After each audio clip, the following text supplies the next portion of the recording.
Okay, now we're recording. Okay. For the listeners, we're like already 20 minutes into a conversation and Yeah. I kind of messed up to start to record yet.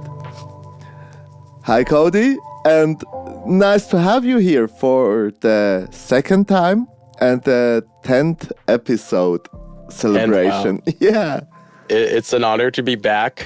I don't think I've ever been a return guest on anything, so that's how I know we're real friends. You're always welcome to be a returning guest, like I already told you in the first one. I was just starting to say before you pointed out we're not recording, congratulations on the album drop.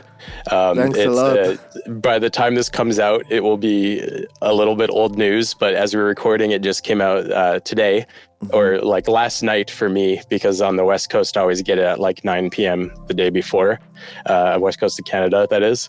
I don't know if that's the same everywhere or how it works, but I listened to it and I'm going to do a full review for the Humble blog. Oh, I feel so honored. Yeah, I have like the little like intro bit written up, but then I started, it was like last night after I was up late mastering an album for Johnny Bailey. And then I was like, I saw your album release. I started listening to it. I was like taking notes, but my notes are starting to not really make sense. I was like, I need to sleep and give this like proper time and attention.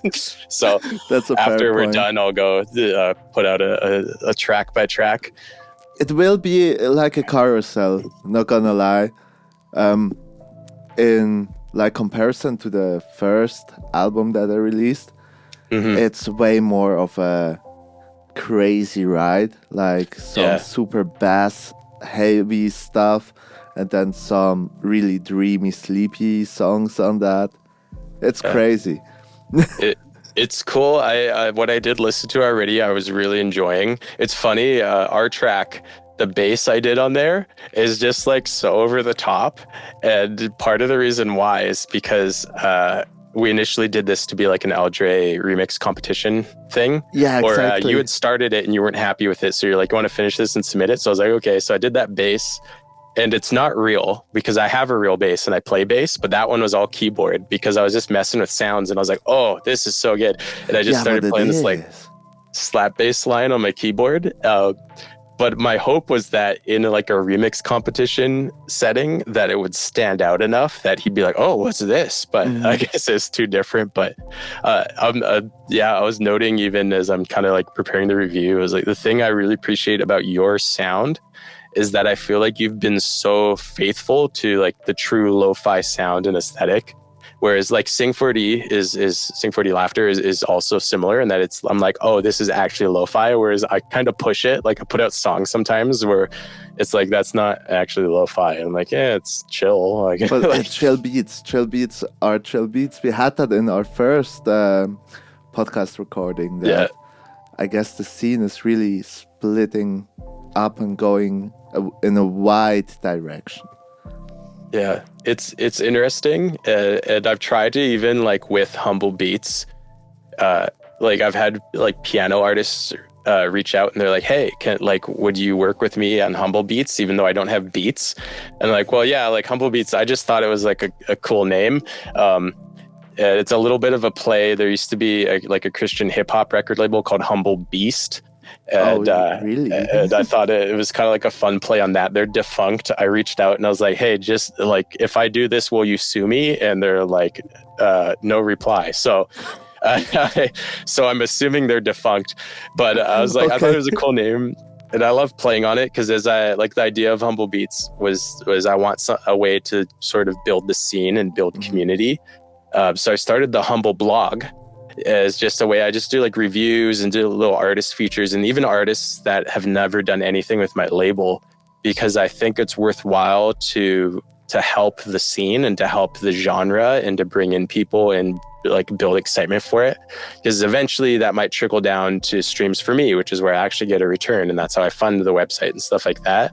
But it also has been cool, just like I reviewed Poketape 4, which was a Game Chops and Coffee Date album, and then both Game Chops and Coffee Date shared that on their socials, which is cool. It is sort of this like building goodwill, and also the like rising tide lifts all ships things. Like, it's helpful for us to all help each other. Like if I can convince you, and it's a lot easier for me to convince someone to listen to like Relaxicorn or Sing 4D Laughter or someone else than to convince them to listen to me. Because if I'm like, hey, you should listen to me, I'm a really good producer, it's kind of like, oh, sure you are. Like, yeah. But yeah, that's so true. That's so true. I mean, I realized that on Reddit when starting this podcast, I kind of wanted to put it in some subreddits for podcasts. And you are allowed to talk about any other podcast, just not your own. Yeah. And that's kind of crazy. I'll go post about you on Reddit. Yeah, and I search for some subreddits depending on newsletters and blogs, and I post the Humble Beats blog. Well, it's one of those things where I could even just do a post every time you release an episode, because it's a thing where it's easy content for me because you're making the episode, so I don't even have to make the episode, and then it's free promotion for you. So there's so many little opportunities in independent music where we can like help each other in a way that ends up helping like us. Because with like, if I can get people to listen to you and get people to listen to Sing 4D Laughter and get people to listen to Chinoshi and Jimby, like eventually they're going to play the one song that we have as a collab. So then I get my 0.003 cents or whatever. Like, exactly. And also, every time you mention someone in the Humble Beats, I mean, everybody love to repost blog posts and newsletter, because that's such a cool thing, and it's kind of went like out of the mainstream. But as you know, everything that is going out of the mainstream is slowly returning. We had that with vinyl records. Now cassettes seems to be the next big thing again. Yeah. And so are blogs and newsletter probably on the list of like forgotten gems. Yeah. I think getting away from social media is nice too. And especially right now, like so many social media platforms are politically charged. Like, you use that one, you must be this camp. And it is funny because I noticed like you go on X, Twitter, and everything's like quite conservative. And I'll try to avoid, like, I don't want to get your podcast canceled by saying anything like political. Also, I'll let you lead that. But you go to X or Twitter and everything's like quite conservative leaning and they're talking about conservative things. And then I open Blue Sky. And Blue Sky, they're like, those stupid conservatives. Can you believe people believe this conservative stuff? And it's like so blatantly like liberal ideology. And I kind of can exist in both if you're pragmatic, and I think that's like a lot of people want companies to be political and to take a political side, and it's such a balancing act, and it just becomes exhausting too. Like you never know what you're going to say that's going to offend someone because you didn't know it was politically charged. You know, the thing is, I really initially didn't want to involve politics in this, but especially on this topic.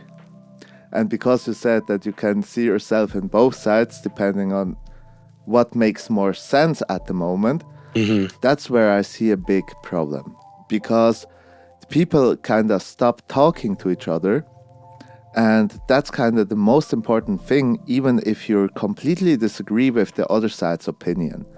You should kind of search or look for the conversation first, for a normal discussion. I mean, everybody can be convinced that they're having like a right or a false opinion on like a specific topic. It doesn't have to be black and white, like we are conservative, we stand for this, this, and this. We are liberal, we stand for this, this, and this. And everything else is wrong. And the world is just not like that. I think we should kind of seek the discussion and try to get like solutions together, because both sides have interesting and good topics. And as long as we're kind of splitting our society apart on the one or other side and stop talking to each other, that's the worst thing we can do as a human race, as a human society, because we should kind of go for that discussion, even though it's not easy, but be respectful, listen, and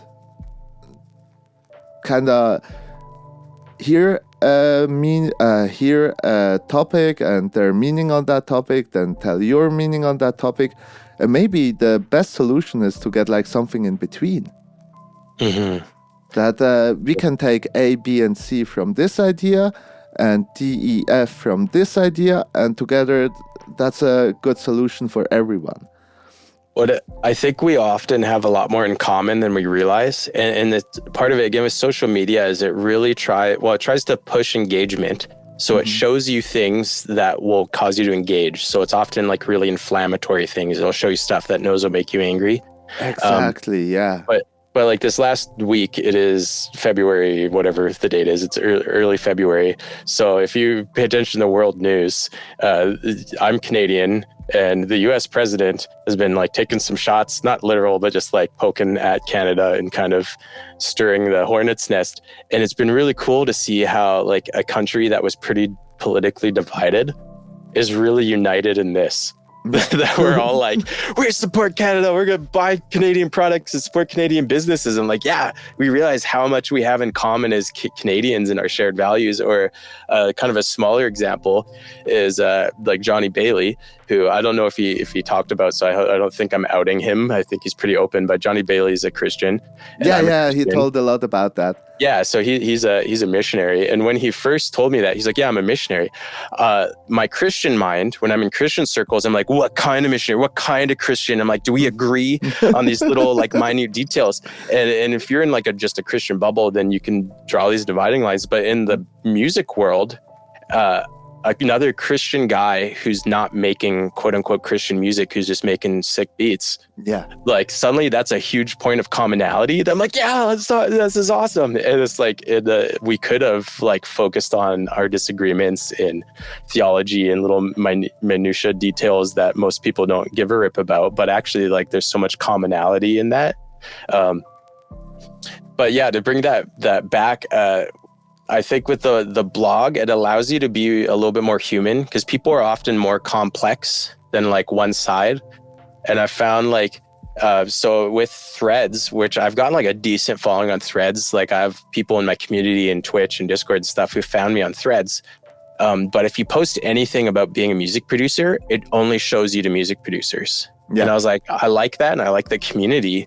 But most of the people that are going to listen to me are going to be video game fans. Yeah. So I'd rather be in a video game circle. So it's like fighting to try and get in the video game algorithm, but then I don't want to not post about music production because it's a huge part of my life. And the algorithms don't like that. They want you to be like a one note song. They want you to have one thing. Whereas with like, the Humble Beats and the Lo-Fi Report, which I might change the name. I might make it something humble, like Humble Report or something, just for consistency. That sounds cool, man. But I was like, yeah, it's going to be cozy news, like music releases, but then I also want to talk about like video game stuff. Like I've been talking about Switch 2 leaks, which is funny because at first, like in my circle, I'm like, everyone knows about the Switch 2, but it's actually the only really like chronically online people that know that the Switch 2 is coming out this year. Most people haven't heard anything. So I'm like, oh, that's cool. And again, like last episode, we talked about giving value and how most music producers default to services for other music producers, which I also do. I also do mixing and mastering and make samples and stuff. But I was like, how can I add value to like just a fan or a common person? And I was like, well, I'm pretty in the know about music that's coming out and what's cool. And it also like sort of my secret deep agenda is that the people we used to trust for curation, like Spotify curators, most of the real ones have been let go. And then there's that big expose about how they have like this right fit content or whatever it's called. And the perfect fit content. Yeah, they're encouraged to put in a certain amount of perfect fit content. And I'm like, well, I can't trust that these people are genuine. Like, I don't know if this music is even real, if it's AI or if it's just like some splice loops stacked on each other or whatever. So I was like, well, I'd like to give people an option to find real producers and real musicians and kind of learn who's behind the music and realize that just because it's passive listening music there's still an art to it, and there are people that put a lot of time and attention and care into it, and there's a difference between like really skillful and really generic music. But it's the same with like classical music, right? It's just instrumental. Nobody's gonna downplay if you're like, oh yes, like imagine like Beethoven or Bach or someone like being like, oh yeah, I only make instrumental music, and you're like, oh, you're not a real musician. It's like, yeah, that's just music I listen to. I study, so it's not real. That's I guess I made this this comparison to classic music so often already on this podcast, because it really is like that. And I mean, sometimes you want to have like music, you want to listen to music with like some meaningful or emotional lyrics. Mm-hmm. And sometimes you have a day and you feel like, I don't want to hear words. You still love music, but you just maybe you had like a day in the work and everybody's talking way too much, or had like a super annoying customer who talked way too much, and then you just don't want to hear more words, right? So I totally see that point, because actually I have the same idea with this podcast, as you know. So we're kind of doing a similar thing or the same thing, but with different methods. Because I'm not that well of a writer, so talking is way easier. But I really, how do I say, respect the work you put into that, because I'm kind of day one reader of the blog, and that's a really funny fun fact. I always get the mail when I'm at work and taking a dump.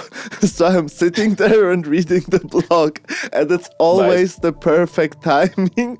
I'm sitting like down, I'm like, okay, the next 5 minutes I won't stand up. Then notification, you got a new mail. Humble not the humble blog, the report. The report. That's humbling for the humble report. but the timing is so perfect. It couldn't be better. I love that. That's good. No, I've been having a lot of fun with the newsletter. It's been one of those things where, so I'm using a service called Comey, and Comey is UK based, which is kind of cool, just because I like using services just that aren't US based, just for diversity. And I like nothing political. I just think it's kind of cool. And they have it's basically, if you only use it as a Linktree alternative, they're really expensive, but they include email marketing. And if you want to do email marketing, it's so much cheaper to get a Comey plan and just use them as your Linktree and your email marketing. And I'm not directly sponsored. I have an affiliate, but I won't even talk about that. But it's been really fun. I can put the link in the description of this podcast. Just go to my website. But I've been really enjoying making it look really shiny and getting stock photos and stuff like that. I enjoy. It's like another creative outlet, and it's also good because you're sitting so still for a second. I thought you froze. No, I was just pouring water in the glass. I've been trying to discipline myself, and I'm going to have to break this rule today. It's Friday for me just because I have things to get done. But I try to take one day a week that I only listen to music and I don't make music. Because I find if you're only listening to yourself, you become just iterative of yourself and you don't have inspiration. And that's something with the Tenoshi Pokemon album, this huge album. Is yes, every song's ultimately produced by Tenoshi, so it sounds like Tenoshi, but there's some stuff on there that I'm like, whoa, that's so creative and unique. I would have never considered doing something like that, and it inspires me to try something new and to make new sounds and things. Whereas if I'm just always creating and not consuming at all, then I start just sort of creating the same thing and it starts to sound the same. Totally, and it's really on exhausting. But doing stuff like the newsletters and the blog, and I spend way too much time fiddling with the design, but always in a way too where I'm editing it live. So depending when you load the blog, it might just be super broken and I'm trying to fix something frantically. But it gives me time to do something that I don't have to be listening to. So then I can be listening to music again, which has been the hard part. since taking the plunge to try doing music full time, because when I had other jobs, I'd listen to music at work or whatever. Whereas now that my job is music, I feel like I need to always be making music. And then there's also that balance of you don't want the smell of desperation. I think I might have talked about this before too, is like someone who is making music, but their life doesn't depend on it, is gonna take their time and be a little more chill. Yeah. Whereas someone who feels like if I feel like I need to make a new album to pay my rent, there's a temptation to like be really desperate and stressed and to just throw myself at it and burn myself out. And I really walked the line. Like just earlier this week, I was feeling like a little bit burnt out. I needed to just put a pause on the Lo-Fi the Rings album, which comes out in a couple weeks. Pretty excited about, but I just like, it's so close to done that I want to just push across the finish line. But I was like, I'm just burning out. And I felt the same thing when I did my last Airbender Lo-Fi album, which was, I think, almost exactly a year ago that came out. That was a project where I had to transcribe everything by ear. Like there's no MIDI or sheet music or anything. So, and that was the first time I've done that. I've even in just the last year gotten way better at that, but that was pretty new to me. And I'd be like 16-hour days of just like trying to learn songs and make songs sound good, because that was when I first said, I think I'm going to do music full time. And then, you feel this pressure to like validate yourself. Because as soon as you tell someone, like, I don't know if you've seen this, but if you tell someone like, oh, I'm an electrician, they go, okay, cool. But if you tell someone, oh, I'm a musician, they go, oh, how much do you make? Yeah, that's so crazy. It's like you need to be validated somehow. Mm-hmm. That's such a crazy fact. And it's a real one, because usually when someone asking me what I'm doing, I always say I'm a musician, and then, oh, you can make a living through that. I'm not yet. I still work as an electrician. Yeah. But it's kind of, I already kind of tried to put my mindset and the point of view on life to that point that kind of flows into the goal. Yeah. And the thing about burning out as a full-time musician, that's actually super interesting, because the episode that will be published 1 week before this one, I had this conversation with Eldray about how it is burning out, and he kind of brought it to a very good point. It's kind of, you're not getting less burned out, but you get better at accepting it and got over it. Because, I mean, when creating art, you have your flow state when you are super productive and every beat you start or every piece of art you start is working out well and you are in this momentum. Yeah. But that always leads to a burnout. And the first will be the hardest, the second will be a bit more chill, the third will be a bit more chill, the fourth will even more chilled, and at some point you will kind of live with it, or just have it have this process so many times that it's not that hard anymore. Yeah. I think in some ways you learn who you are by trying things too. And I think of even just like a simple level, when I first, like, my parents are pretty like quiet people. Like they're not very rowdy. Well, it's my mom's family. They're like German Mennonites. So there's like, I don't even know how many cousins I have. There's a lot of them. They have lots of kids is kind of the thing. So whenever we have like big family gatherings, they're always like quite rowdy. And then me and my dad are like the two introverts. So we always kind of just like over in the corner, and there might be like one other in-law who's quiet. But otherwise, my parents are pretty quiet people. So I always was really shy and quiet until I went to college, and I had to like put myself out there to make friends, and I had to meet new people. And then I sort of started to thrive in like live performance and public speaking in these areas that I never would have guessed that I could do that until I like tried. And I think in the last couple of years, like if you had asked me like 4 or 5 years ago, like, oh, are you an A-type personality? I would be like, nah.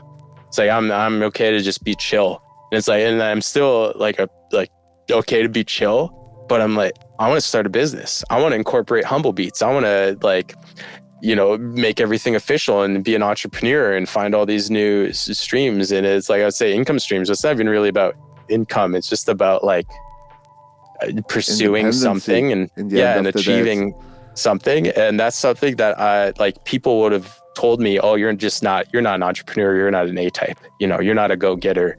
You're not the type of person. What's an A-type? Can you quickly explain that to me? Interesting.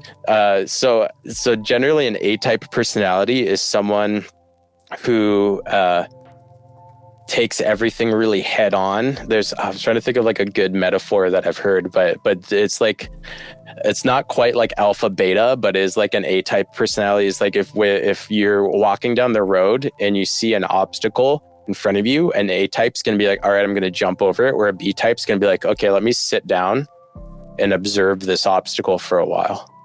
Okay, I think I can kind of follow on this. Yeah.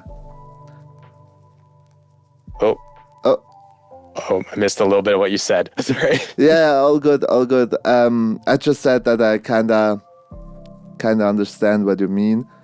But what does the connection now between being an A-type personality and the B-type personality get together with this entrepreneurship? Because I would say probably a lot of let's say more introvert or calm people tend to go this path of starting a business. It can actually be quite helpful to be calm and thoughtful instead of just sure, you have to start and you have just to do it, but if you're constantly try to rush through it, it's also not a good thing that will help you. Sometimes it's also smart to have a plan and follow that plan. Yeah. Well, that would be kind of the criticism of a driven or an A-type person is like, you do need strategy and you do need to think through things, but there's also so many people that have amazing ideas and just don't do it. And that's something that I'm really passionate about is I'll meet someone who's like a phenomenal musician and they're like, yeah, I thought about recording something. So I'll show up at their house with a mic and I'm like, let's do it. Like, let's get this done. And because there's so many people who could be pursuing their dream and could be doing these great things. They just like, oh, I don't know. Like, who am I? And it's crazy too, because I see like, I was watching a video from Bad Snacks. I don't know if you're familiar. She makes like down-tempo house or something, but she does lots of live shows. She's like a music production professor. She's been at like Ableton events and stuff, but she did a breakdown on where her money comes from, and very little of it is from streaming. And if you go look at her streaming numbers, she has significantly fewer streams and listeners than I do, even though she's like significantly more famous than me. And but most of her income's from like brand deals and stuff like that. But then so many people are like, oh, well, it's unattainable. You can't do this. Well, I know a few people who live off of streams and do almost nothing else. They just put out music and get streaming. And still the majority of my income, even with a company where I publish music for other people and get money from that, still the majority of my income is from my own streaming royalties. And that's kind of ridiculous. And I think people who are like, oh, well, it never work. It's like, well, if it works for me, I think it's worth a shot. Like, it's not like I'm specifically super talented. And I don't mean that to be like self-deprecating. I was saying on a stream the other day, like, I'm such a producer and that I can play any instrument pretty good. Okay, I'm not like, because if you want to live stream music, it'd be like, look at me shred this guitar, or like you want to be really good at something.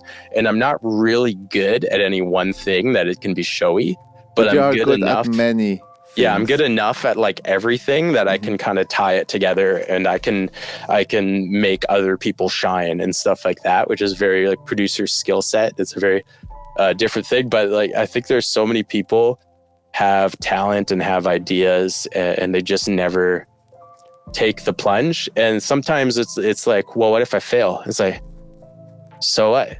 It's like, what if you do fail? And part of it, maybe my mentality is because I've had a lot of like, I've seen a counselor for one, and one of the things he says is like, with your anxiety, think about realistically what's the actual worst thing that can happen.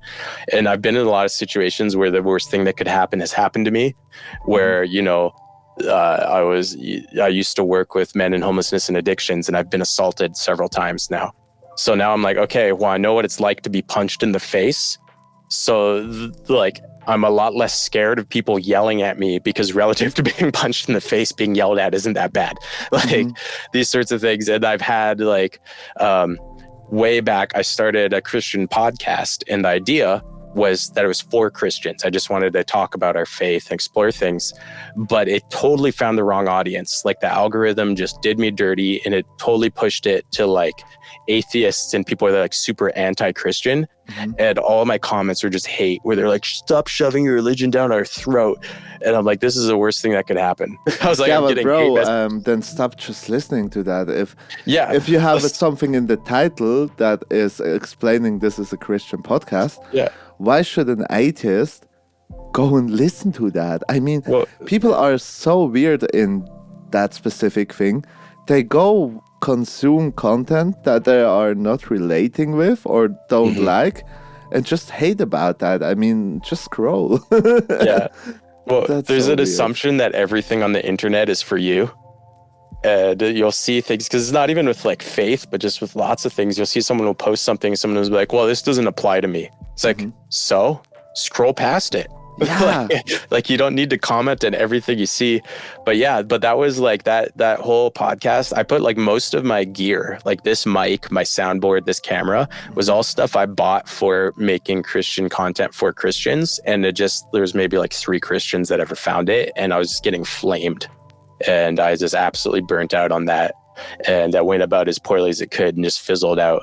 But then now, because of that, I'm a lot more thick-skinned. Yeah. So when I get stupid comments on my music, like I got one, it's funny because YouTube it keeps telling you have a comment until you respond to it. But someone commented on one of my videos, and he's like, this isn't really lo-fi, it's too hi-fi. And I was like, okay. I was like, I just don't know what to say, so I haven't replied to it yet.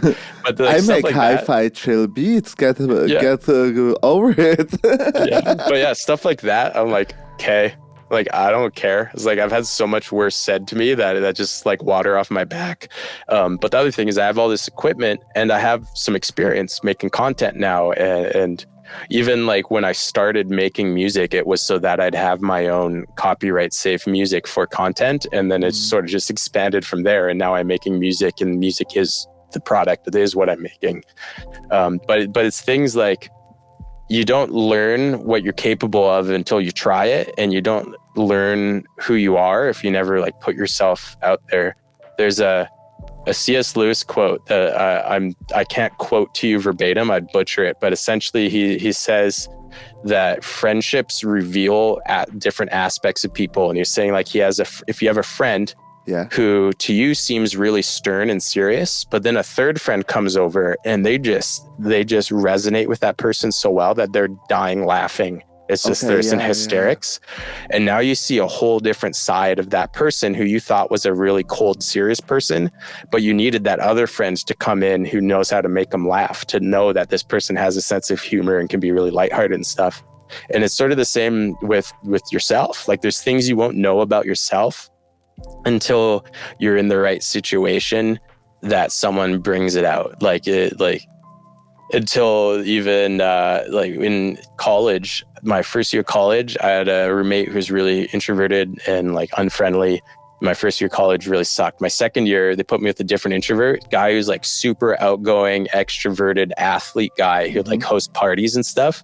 And he figured out that he like saw me one day, like with my little Serato DJ turntables, like trying to learn how to scratch. And he's like, dude, you DJ? And then he started like hosting these huge parties just for me to DJ. Oh, that's amazing. And that was like my introduction to making music. Yeah. And I was like, I never would have tried. I never would have had like the balls to be like, hey, can I DJ this event or DJ this party, until I had a roommate that like for some reason just loved me, and also was all the things I wasn't, was super extroverted and popular and good at planning events and stuff. And he really just like brought that out of me, to the point that now I do, like, I'm considering phoning up like a local college and asking if I can do like a study session event with like live lo-fi producing and stuff like that. Like these, that like sounds these cool, are man. things that to me, I'm like, yeah, rejection sucks, but like you acceptance is great, I guess. Like you never get the fulfillment of doing anything if you never try. And I think like there's stuff where they say like it takes like 10 positive things said about you to outdo one negative thing said about you. I think that's true in that regard. But as far as rejections, I think 10 rejections is worth one opportunity and one like acceptance or affirmation. Or 100 rejections worth one super big opportunity. Yeah.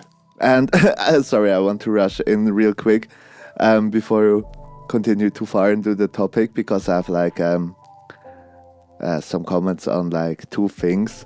The first one is when you talked about having all these haters on the podcast. It maybe sounds weird, but like since years I kind of wish for like getting the first few haters actively commenting on my shit, because first of all, it will push the algorithm. Yeah. it will definitely push the algorithm. And there was this there's this one guy, I guess he's a German guy, and I seeing his TikToks from time to time, even I don't follow him. But you can imagine like a 2 meter big, super jacked, very musculous guy making cakes. He making like fantastic cakes, and people are really going so hard on him with like really shocking comments. Wow.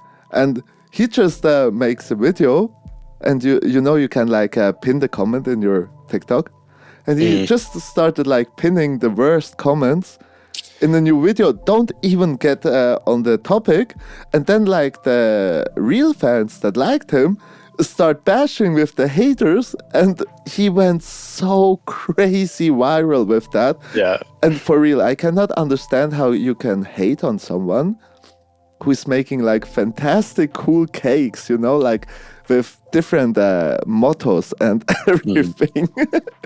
That's so crazy. And about the quote that you brought up, I have also like a butchered quote that kind of is similar to this one. I don't even know from who, but it's like the more people you really meet, the more kind of versions of you are out there. Because if you know 10 people pretty well, 10 people will have a complete different picture of you. But if you know 1,000 people really well, 1,000 completely different versions of you will be out there, and you cannot really control that. Also, the version of you seeing yourself in is like constantly changing over time, It's like when you think back, like how was Cody 5 years ago? I bet it would be like a completely different version of the how is Cody today, And I think that's such an interesting topic, because in the end of the day, it doesn't really matter that much, as long as you can kind of watch in the mirror and be happy for who you are, no matter what someone is saying about that or how somebody sees you. Because on everyone who will see you in a negative light, there are like someone who will see you in a positive light. Yeah, I can't remember if I said it in your first the first episode we did, but that same college roommate who like got me all those DJ gigs and stuff, he said something to me that's always stuck with me. And it's funny because I doubt he'd even remember it now. Like we're still friends. But he's basically like, I was talking about someone who's really cool. And I was just saying, I was like, yeah, I'm not cool. Like having big frame glasses isn't cool. He's like, says who? It's like, what do you mean? He's like, you can decide for yourself what's cool. Oh, that's such a good quote. Yeah. And it's like, yeah. So like maybe I'm not super attractive. Like, and again, whenever I say that, people like almost get uncomfortable because they think you're like digging for compliments or something.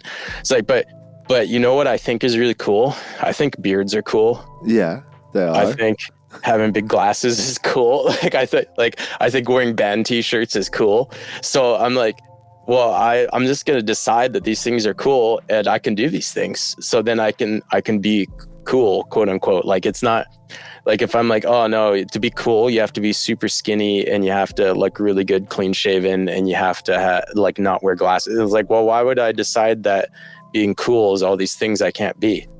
Like, hey, and it's totally depending on where you are positioned. I mean,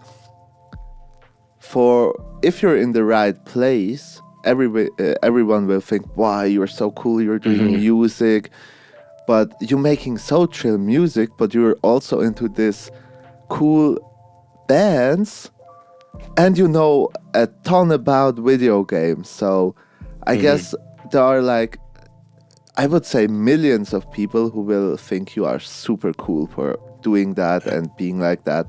And trust me, there are another maybe 50 million men that will see your beard and get jealous to that. I mean, I wish I could grow a beard like that. Just having a mustache, because everything else would look so shitty if I don't shave. I look like a homeless person that can't grow a proper beard. The mustache looks good, man. And since you started shaving your head, because when I started growing the beard, it's because my hairline is like moving, and all the men in my family were bald by my age. Like I'm setting a family record for having hair, and I'm just like, when you shaved, I was like, dang, he looks good. I hope I look that good when I have to shave my head. That's actually the reason why I'm doing this. My hairline on the sides go like till here. Yeah. And that's so good, annoying, man. But yeah, it's like everyone has an audience and a community, and that's been a big thing. Is I've just always been trying to build a community, and I'm like, I know like my people are out there, and I know there are people not just for like my sake, but I know there are people that will be blessed by my being in their life, that will be like have more joy and comfort because of what I can offer them. And it'd be nice to find those people, but it's yeah, you talk about the context. So one thing I talk about a lot, so Canada, doesn't have a lot of people. I don't even know, but we're not a very populated country, but we're geographically huge. A lot of people, especially Americans, don't realize that Canada is, I believe, the second largest country by landmass in the world. Crazy. It's huge. Yeah. So because of that, when you travel across Canada, there's cultural differences in the same country. Like it can be vastly different. And one thing that stood out to me is even in my same province, which is like a state or whatever, like I grew up in the north where I'm back now, which is like a very like trade driven, everything's about forestry. Like being a man here means driving a truck and working with your hands and being strong. And having this wood chopper outfit, you know, with this red, black, squared. And then when I went to college in Vancouver, well, for one, when I went to college in Vancouver, the hipster trend was like just starting, and people were like, "Oh, you're a hipster?" And I was like, "What?" Because I was like, "No, I legitimately wear flannel. Like it's not a movement. That's just how I dress." But the other thing was, people were like, "Oh, what's your favorite like football? Is an American football team?" And I was like, "I don't really watch that." And like, what? You don't watch sports? How unmasculine. But then the first time someone on campus had a flat tire, they're like, oh, we need to call CAA, is like a service you can call to come change your flat and stuff. And I was like, no, I'll just change it for you. And they're like, you know how to change a tire? But you're not into sports. Yeah, it is like wherever you are, there's gonna be a totally different context. And I noticed this too. So like I worked in coffee, like high level coffee, not like chains, like people who like the guy that trained me won the World Barista Championships, which I didn't know was a thing until he was training me, which is funny. He's like, I was a World Barista champion. I was like, what?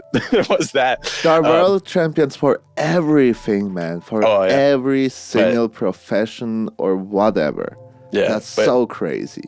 But in the coffee world, I've had guys who are like, oh, when you're steaming this milk, you're not steaming it to exactly the right texture. How uncool and unmasculine. And if you want to be super elite and respectable in this world, it matters how you steam your milk. But then I went from that job to working in construction. Yeah. And in construction, no one gives a rip if you can steam milk. They're like, dude, you're really bad at cutting straight lines. I'm like, sorry, I've never done it before. So it's like in the coffee scene, I was like really respected and like a heavyweight in the scene. And then I go into construction where I'm a total wuss and like not worth having around. And it's like, you just got to find your place and find your people. And social media used to be helpful for that, but it's almost worse to come full circle. And that's something that I'm hoping with like the blog and the Discord and stuff that we can do is kind of just help connect people who are like-minded, who want to talk about retro games and chill music and all this kind of stuff. And I think it's so funny, this different expectations of masculinity. That's so hilarious to me. I mean, it really, like you said, is so hard depending on where you're at the moment. I mean, I worked as a barista for like 1.5 years, and it was never a topic on, there was like a quality measurement and you have to foam the milk the right way, but not one time I heard that it's unmasculine to not foam the milk to the right amount. That's so crazy. Well, it's sort of just like almost implied. It's like you can see the posture of the guys that are good at steaming milk are kind of like, oh, like big boy, like the guys that the biggest guy in the gym walks away, the best milk steamer in the cafe walks a certain way. Crazy to imagine. Well, and then that's the example too, talking about the gym. I always think it's funny that anytime I like help a friend move, people are like, whoa, you're so strong. You can lift an entire dryer by yourself, stuff like that. But then when I go to the gym, I'm like, dude, I'm the weakest guy here. it's like no one, like I look pathetic in the gym with my tiny little weights compared to everyone else. And again, it's just like context, like who you're surrounded by will affect your perception of yourself. 100%. I think we should make a little cut into your album, because it's now, when this episode comes out, I guess 2 weeks or 3 weeks till your album comes out. On the 21st, I believe. It's the Friday. My birthday's the 18th, and it's the Friday after my birthday. Okay. That's how I'm remembering it. So,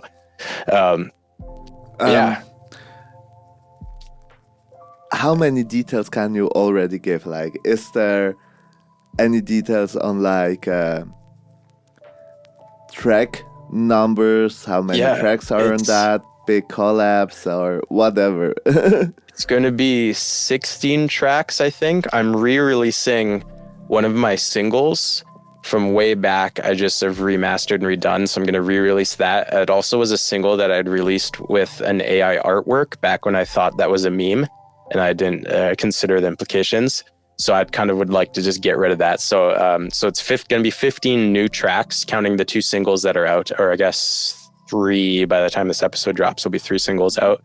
So it's going to be 16 total. It was going to be 14, and then actually the track you worked on 2 tracks, and I split it because it was like one song that in the soundtrack is like 12 minutes and it has so many movements. And I was like, I want this whole thing, but it needs to be 2 tracks. And then when I asked you what tracks you wanted to do, you happened to pick those 2. So I was like, oh, that's perfect. So then that already bumped it up to 15. And then I was like, oh, I might as well re-release this single and remaster it to sound better. So it's going to be 16. It's got Pal Kids on there, Shay's Violins on there, Sing 40 Laughter, Relaxicorn, Jimby is going to be on there, and I think that's it. There's a lot. It's a bad time of year to ask people to collab, I found, at the beginning of the year. Everyone's super busy, but that's kind of with this New Year resolution thing, because everybody you ask is working on an album. I also felt the same when I pitched for, hey, I'm looking for collabs on this on this Rune Factory album, and I was so happy that you are involved in that. Yeah. And there are a few collaborators from like our community, but man, everybody was so freaking busy. Yeah. Next time I plan such big projects in the summer. Yeah. When I thought I'd planned, because the Tenoshi albums, he starts almost a full year in advance. He starts talking to people. So by the time like it comes out, like even my song on that album, I feel like I could have done better now because I'm like a better producer already. But like, yeah, I started in October, November talking about like picking tracks and transcribing. And that was a long part because there is lots of sheet music, but like not a lot of MIDI. So I had to do a lot of like converting sheet music to MIDI or learning to play parts that are like quite complex and stuff. So it took me ages. I actually wanted to release an album in February because for me, statistically, February is the best month to release an album. I don't know if that's the industry or if that's just me. Oops, I broke my camera. Yeah, your camera just died. Here, I'll keep talking and I'll fix it. But yeah, so even it coming out in March is actually a little bit of a compromise for me. I was hoping for it to be out much earlier. Camera? There we go. But I'm excited about it. It's going to be huge. It's going to be some of the best songs I've ever done. And there we go. But then once it's done, I'm kind of just want to focus on like collabs for the rest of 2025. I might do like a couple, like I don't know what you call it, like a collab album where it's just two people. Cause I've one with Dark Nuck and I have one with Jimby. We did like a Fallout with Jimby and I did Outer Wilds with Dark Nuck, and both of that I think is the best way to do an album because you split it evenly. It's on both your profiles. You have two people promoting an album, and I think that is like the secret in our genre. At least I think that almost works better than having like 50 artists, is just having like two people promoting the same album. I see that point. That's interesting. I haven't thought about that honestly. Because I thought like, yeah, let's make a big album and invite as many guests as possible. But it's hard to do too. It is.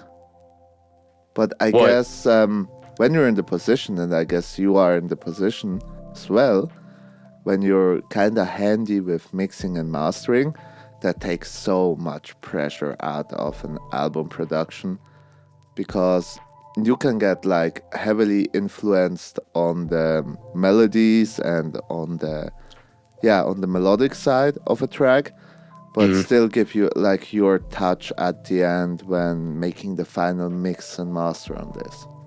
Yeah. Okay, you cut out a little bit. Sorry, was there a question? No. Okay, good. You didn't miss anything. You're just talking about, you get to... Yeah, it's nice to be able to tie everything together. Well, and I've had people be like, can I mix and master this? And I'm like, I actually want to do it so that it's cohesive, like so it's all kind of the same. And it's funny because my horror-fi, my Halloween album I did with Jimby as well. The tracks he's on, he mastered just because he was really pushing the like deadline. But you end up, when you work with certain people, you end up sounding enough alike that people legitimately couldn't tell. That people are like, oh yeah, Cody, your mastering is so good throughout. I'm like, actually like 4 of those tracks should be mastered. And then similar with like my percussion has started to sound more like him. I've started to process my hats more like you. I've started taking a lot of mixing cues from Pal Kid. Sing 40 has inspired me to start using real guitar more. So it becomes a little bit more like you start to pick up little elements from each other. But yeah, with the huge collabs, the other thing I find is that everyone you work with is going to be a little bit different in process. Yeah. And I can work with pretty much anyone, but I've had a couple times now in a big collab where there's one person that just kind of throws a wrench in it. where I'm like, all right, I send you MIDI, you do instruments, drums, whatever, you send it back to me, I'll expand on it, I'll get you to confirm. And everyone's like, okay. But then there's one person who's like, actually, I want to do it this way, and actually I'm gonna totally change the like, there's one song that we went back and forth a few times because the original track was in like five, what was it, like 5/over something for the time signature, and I really liked that. And he's like, no, I want to make it 4/4, and he made it 4/4, and I was like, dude, no, like, let's push ourselves, let's do drums a different time signature. And it was like the last song on an album, and we had like went back and forth several times before finally he's like, okay, wait, yeah, I get it, here's a 5/5 beat, that's cool. And I'm like, thank you. And it's like, whenever you start to bring in more and more people, there's a chance of like you get in a flow, and then one person, and that was someone who's like, I know that so well. Yeah, it is like if I did a whole album with just that one person, I'm sure it would have gone smoothly. But it's like when you're already you have like 12 Discord messages open, trying to coordinate with everyone, and then one person is like not on the same page. You're like, oh my gosh, just conform. I can totally agree on that, and big shout out to Tenoshi to kind of manage 50 collaborators. That's huge, man. I mean, you really have to be kind of a mastermind in organization to get that smoothly done. Yeah, I think crazy. Like 5 or 6 even push it for me. Oh, and Shadow/Summoning Beats is going to be on the Lord of the Rings album as well. I guess Summoning Beats. He has two personas, depending whether it's originals or covers. Yeah. I haven't done anything with him before, so that's cool. But it's a cool way to like meet new people. But I definitely find I end up with like my core group, like my clique of people who I'm like, okay, I work really well with these guys. So like if I have more than 1 or 2 collabs with someone, it's probably because they're like in my core group where I'm like, we gel really well. I totally can see that. And especially after having like similar experiences and collabing with different people, I'm ending up reaching out to a bunch of people first before making it bigger and more public. Because with some people you just like vibe, and it's so smoothly to work with. Yeah. And I always feel a little bad because there's been a few like big collab albums where I was clearly the last person asked, where they're like, hey, would you want to do this song on this album, or like choose between these two type thing. And I was like, oh, that feels bad. But then from my side, I try to avoid that. But then there's also times where like I'll give one person the choice, and then I'm waiting for them to choose, and I'll go to the next person. So it's not like anything personal. It's just how it works out. Or even like if just like, because like my first Zelda album has only a couple collabs, and it's because I didn't intend to do any. Like I hadn't done any collabs except for one Tenoshi track. And then I kind of reached out. And then the second one, I was like all collabs. And then, so I opted the same with Lo-Fi the Rings. I was like, I might have 1 or 2 collabs. And then I was sitting on like my last like 4 or 5 tracks, and I was like, I don't want to do these alone. Here, take one. Who haven't asked yet? Yeah, I was like, Relaxicorn. Yeah. And then there's still like a couple that I'm ending up doing alone, just because I was like, I don't know if I can bring any more into this picture, any more people, or it's gonna get too complicated. Hey, it's so funny because I just right now realized when I asked you for the collab on or anyone that asked for the collab on the Rune Factory album, I guess I haven't asked anyone like, do you want to take this track or this track? I just threw tracks at them that I thought that would fit in the style. That works for me. Because I gave you like, I'm not sure if 1 or both tracks were in the 3/4 time signature, and then was like, okay, that's totally a Cody thing to give him this track and this time signature, you know? Yeah, I appreciate that. No, that makes sense to me. And I sort of I've done that too, where I'm like, this track. So if something's sort of like spooky sounding or like kind of quirky, like cartoony, like villain sounding, I'm immediately going to message Jimby. Makes sense. Because I know that's just his sound. And I'm like, yeah, I'm sure anyone else could crush it, but that's like his vibe. And so yeah, you kind of have those ideas, or same with Sing 4D with the Tom Bombadil track that's out right now, which This we might one have I want introed to with. play. Exactly. Yeah. I want to bring that in for a long time now, but I guess after this topic, I bring it in.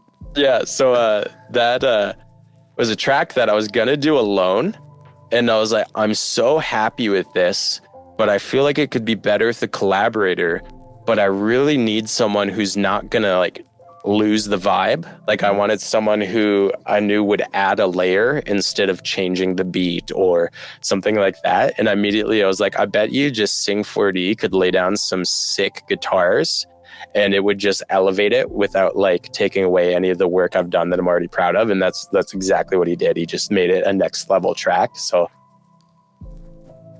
you get to know like who's good at what specific sound. It's cool to have that community for those purposes.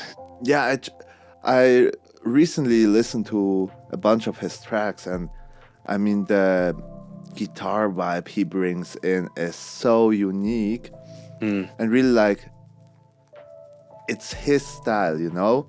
You still recognize the cover, but he brings so much soul into the guitar parts.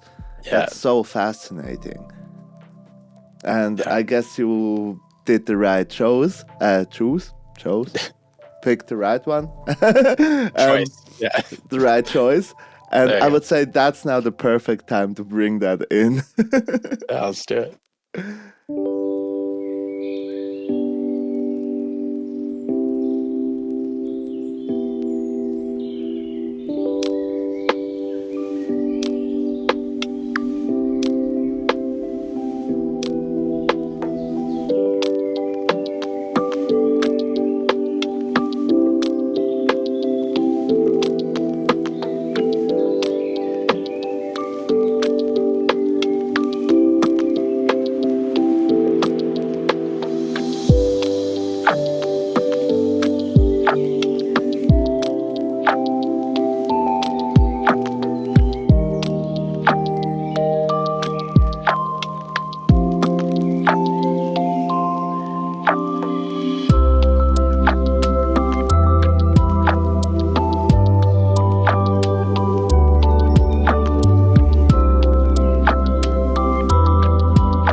Such a masterpiece. Oh my god.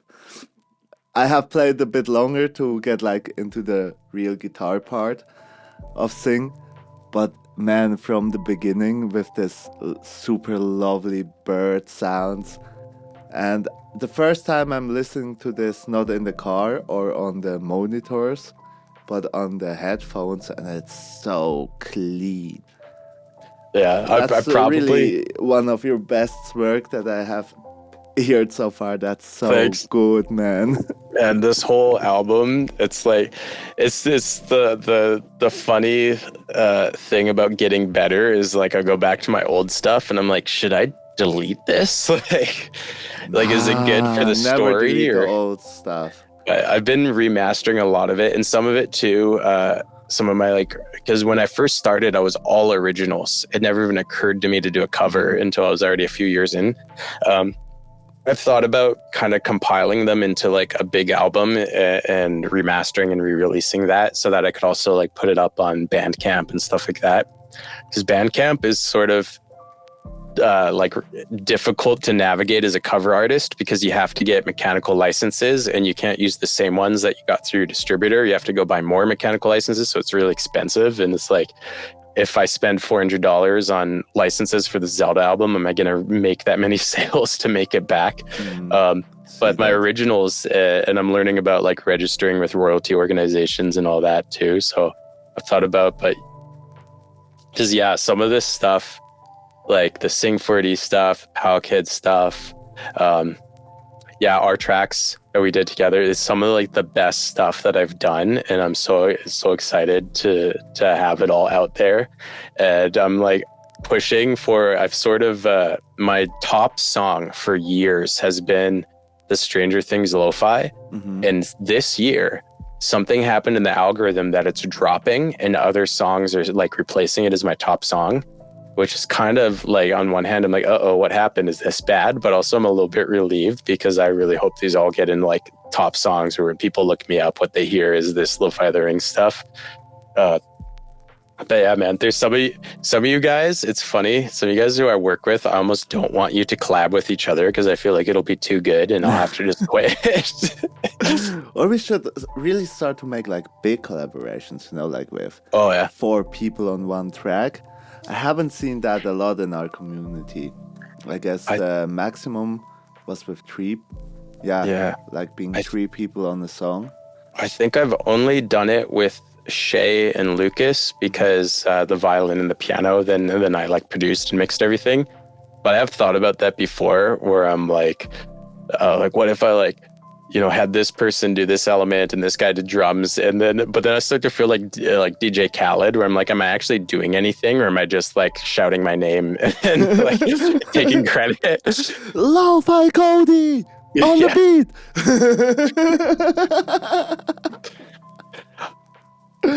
That would be hilarious. Imagine making chill beats and then in the beginning of each track, like, Lofi Cody.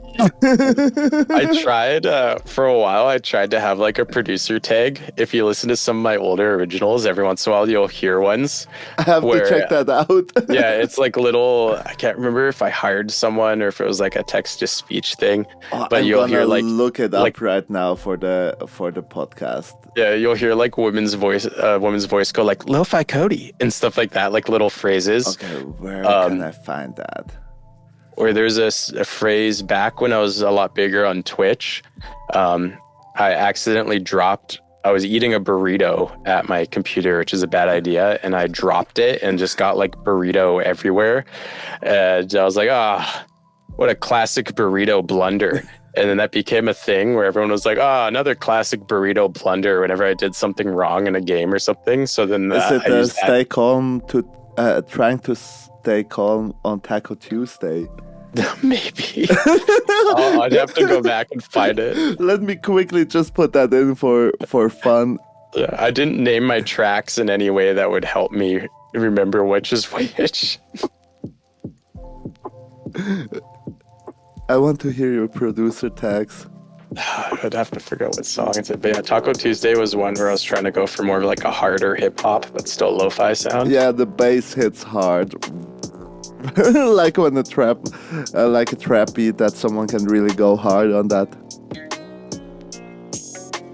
But man, this one goes hard. Yeah. Yeah, I really had to back off to kind of stay lo-fi. But I like that. I can definitely imagine like some cool trap rapper going over that beat. Or the landlord won't let us have pets. I love the names, man. Is here the producer tag? Oh. You have not a single track in name in mind with the producer tag? I can't think offhand. I'd have to like go dig in, but... Okay, but send it over to me once you find I'll send it to you. You can edit something in.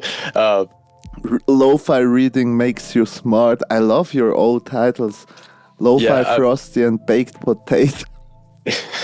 That was a lot of them. I was trying to take cues from like old kind of pop punk and emo songs where they have these really long song titles. Or like, how are they called? Panic at the Disco, I guess. Yeah. Lying is the most fun a girl can have without putting off their clothes. I love that song title. I really like, I'm not saying you should date me, but I do have HBO. That was a good one. Oh, or this title is fitting to the topic we had before. My latte art is subjective. Yes.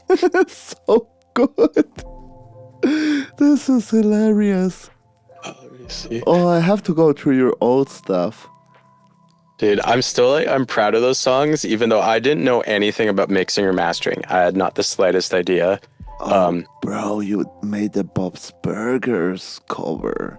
Yeah, that was kind of like a breakout for me because I made a TikTok where I was like, not good at ukulele, just make it lo-fi. And that TikTok went like semi-viral, and I still get like a decent amount of money. Well, that's the only money I get from TikTok because Canada doesn't have Creator Fund, but I get it from people using that in their reels or TikToks and stuff. But it's funny because it's one of those sounds that I'm like, I doubt anyone knows who I am, but they know that song. Crazy, man. And that's actually on my bucket list to do for like such a long time. If you have like the stems, can I do kind of remix of that? Yeah.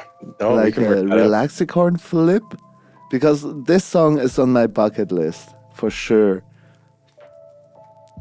Yeah, no, let's do it up. Be sick. Oh, I love this show. Especially like every scene with Louise doing crazy stuff and being super like passive aggressive to everyone. I love that. Amazing show. Really amazing show. Are you currently watching a show or something? I've been watching Severance, which I don't know how long the season's done. I wonder if it'll be over, or how long the season is. I wonder if it'll be done by the time this comes out. Have you seen it? It's an Apple TV show. So you have to have Apple TV. Yeah. It's Apple TV is becoming more worth it. I tend to like up it just to watch a couple shows and then cancel it after. But it's sort of like comedic and dystopian. And the base premise is there's a procedure you can have done called severance, where it like mentally separates your work mind from your outside mind. So like when you go to work, you get in the elevator and then partway down, you just like black out. And then you come to as you're coming back up. But then the whole time that you're down there, that version of your mind has no memory of anything before coming to work. So you kind of become like two separate personalities, and the work person is actually like quite innocent because they have like very little life experience and stuff. And and it has a lot of like, you're just trying to figure out what the heck is happening. And like what they're actually doing. And then you're watching these two characters that don't like, it's the same person, but kind of two halves of their mind that have no real way to communicate and don't know what's going on in each other's world. It's really interesting. It's a Ben Stiller show. So he directed Secret Life of Walter Mitty, which I think was this is one of my all-time favorite movies. Same. I use that as like a gauge for if I can be friends with people. I'm like, hey, what do you think of Secret Life of Walter Mitty? If they're like, I didn't really get it, I'm like, we're not going to be friends. But it's this one song brings me to tears every time. When he's in the bar. God damn, what's the name of this song? Usually I don't forget about the song name, but oh my god. It's an Elton John song, I guess. The like Ground Control. Yeah. The cover version, because this cover version really hits me hard every time. In the scenery, oh my god. Yeah. But yeah, I think that's where Stiller really like showed the world that he should be taken seriously as a director. Because prior to that, you're like Zoolander, like he's a comedy guy. He's like a raunchy comedy guy, but the attention to detail They have a podcast that goes along with it that I've been listening to as well. Like every episode of the show, there's a podcast that comes out after where they talk about it. And they're saying like there's no improvisation because the attention to detail and even the specific words used and the phrasing of things, like everything means something. And I love it. It's like if you want like a soft, family-friendly version of it, the show Gravity Falls has like a similar vibe where like it's a kids show, but then in like you'll be 30 episodes in, I don't even know how many episodes there are. It's actually a very short series, but there'll be callbacks to things that happened in episode 1, and for the first like 10 episodes or so, you have no idea that there's even like a continuous storyline in Gravity Falls. You think it's just like bottle episodes, and then it comes to light that there's been like things happening in the background, like right under your nose, that there's like a through story. I haven't watched it yet, but I love the soundtrack. Yeah, it's so good. There are so many lo-fi covers of the soundtrack, and I love it. I feel like because that's Alex Hirsch, I think, and he's friends with a guy whose name I can't remember right now, but the Rick and Morty guy. So they have Matt Harmon. Wait. Yeah, something like, no, is that the Simpsons guy? I think. No, Matt is the Simpsons, but Dan Harmon. Dan Harmon is the. Oh, that's such a legend. So it's that style of humor, but family friendly. And I honestly think it makes it better. Like, I think being not allowed to be crude forces them to be more clever, and it ends up being way funnier. It's sort of like there's a, what's one of the like early Eminem songs, his clean version. Instead of just bleeping it, he actually redid the lyrics and did clean versions of the lyrics. And the clean lyrics are better. I was like, dude, that hits so much harder. Like the flow is so much better without swear words there. Like, why didn't you just do it that way? It's not hip hop, bro. I know, but I think sometimes, well, it's sort of like, just kidding. Yeah, creative restraints and how having restraints can cause you to perform better creatively. I think certain people rely too much on like shock value for their art, that when they're not allowed, when they have to be family friendly, it forces them to dig a little deeper and to find another way to convey something without just being like shocking, and it often ends up being like far better art. Yeah, I think having restrictions in your creativity actually leads to approaching new ways that you haven't think about before. And with that, you get like a completely new product that you would not have achieved by doing everything as you would intentionally doing it. Yeah. So these restrictions can really make something really great. And did you know that Dan Harmon, who wrote the Rick and Morty stuff, he's also like the director and writer of Community, also one of my favorite shows. That makes sense. But he made a live show Dungeons and Dragons series called Harmon Quest. Oh, really? And it's so cool. They are actually in a live crowd on a stage, playing Dungeons and Dragons with different guests, like super famous guests, also like from the Community cast. He put some guests in and all that kind of stuff. And then there's an animator that animates some of the scenes.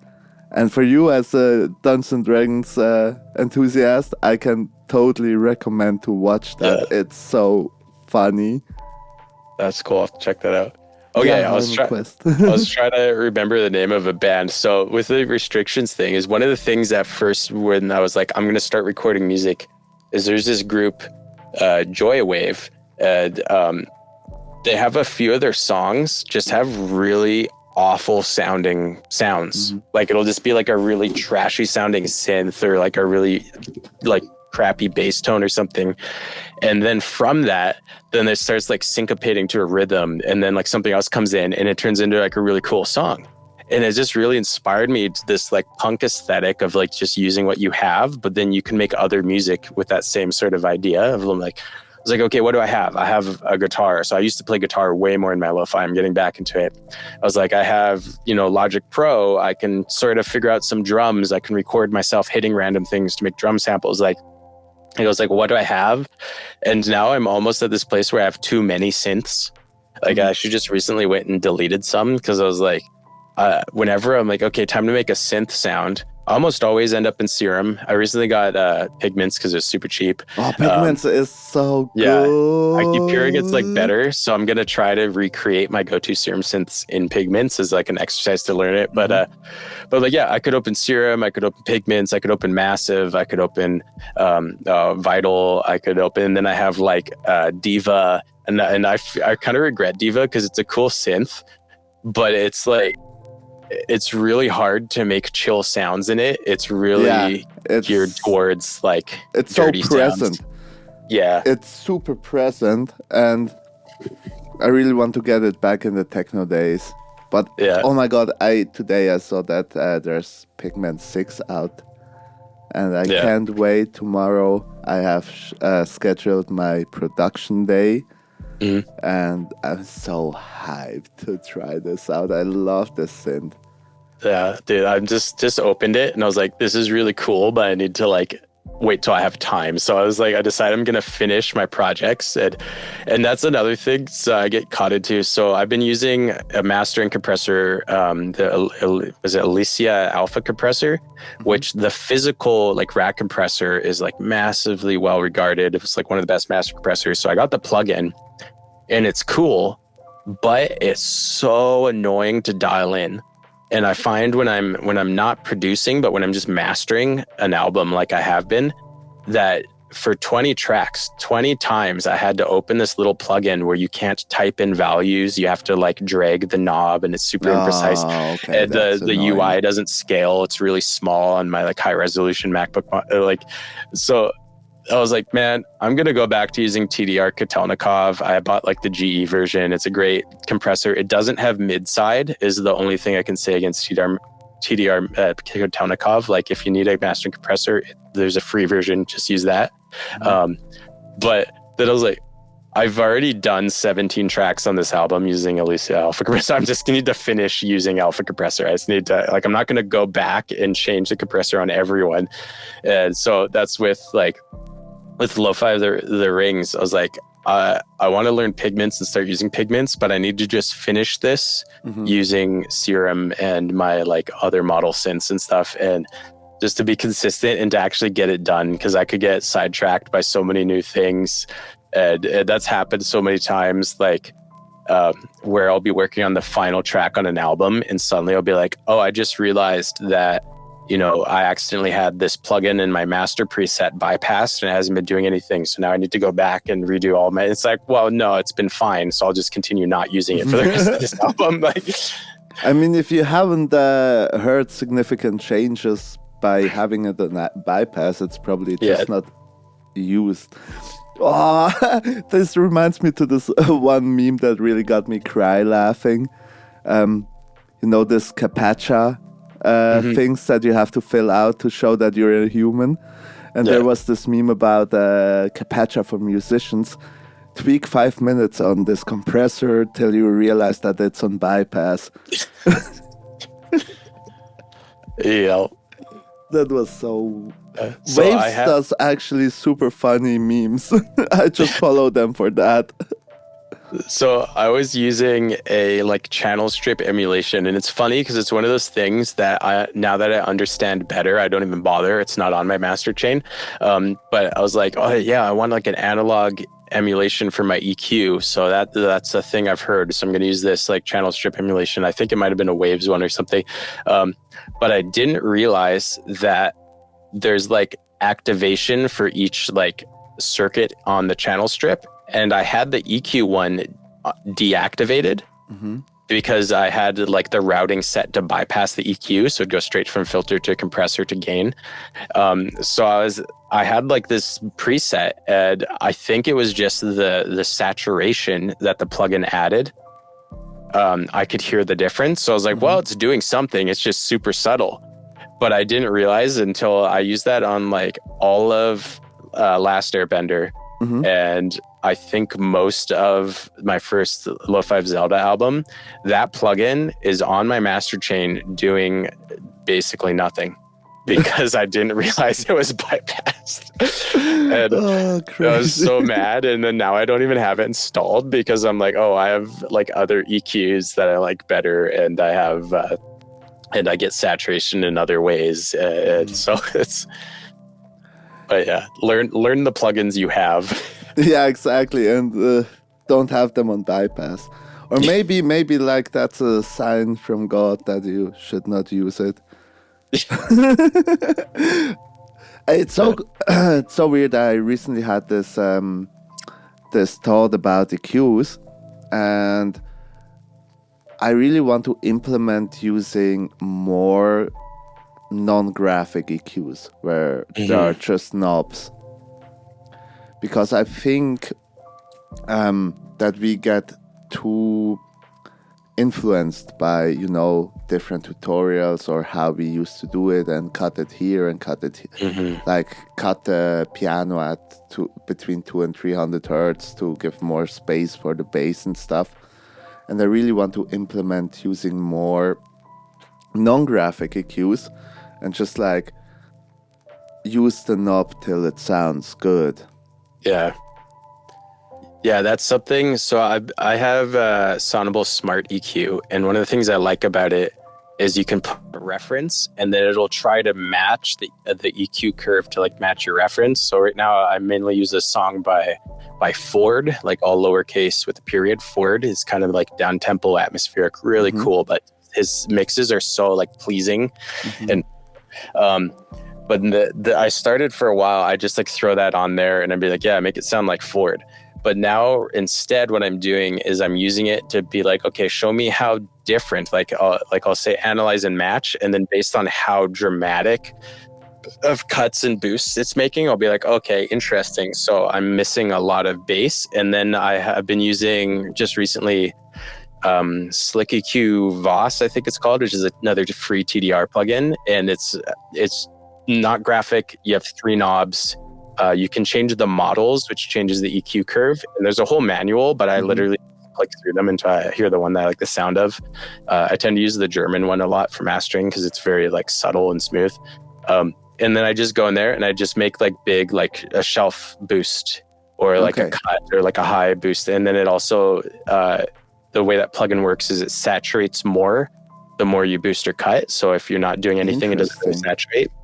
And I find that just adds so much more life, and then also kind of makes my sound a little bit more unique, because for a while I had like the whole Sonable suite. So you can add Sonable Smart Compressor, and then it has their like I can't think of what it is, like some AI thing. It's kind of like Soothe, where it like notices frequencies and addresses them, trying to make it as pleasing as possible. So I'd put like Soothe 2 in a mastering preset, Sonable Smart EQ in a mastering preset, Sonable Smart Compressor in a mastering preset, the Sonable little limiter, and it just absolutely sucks the life out of your track because it makes it sound like super smooth and polished, and there's no like stray frequencies or anything. It's like way too precise and just not musical.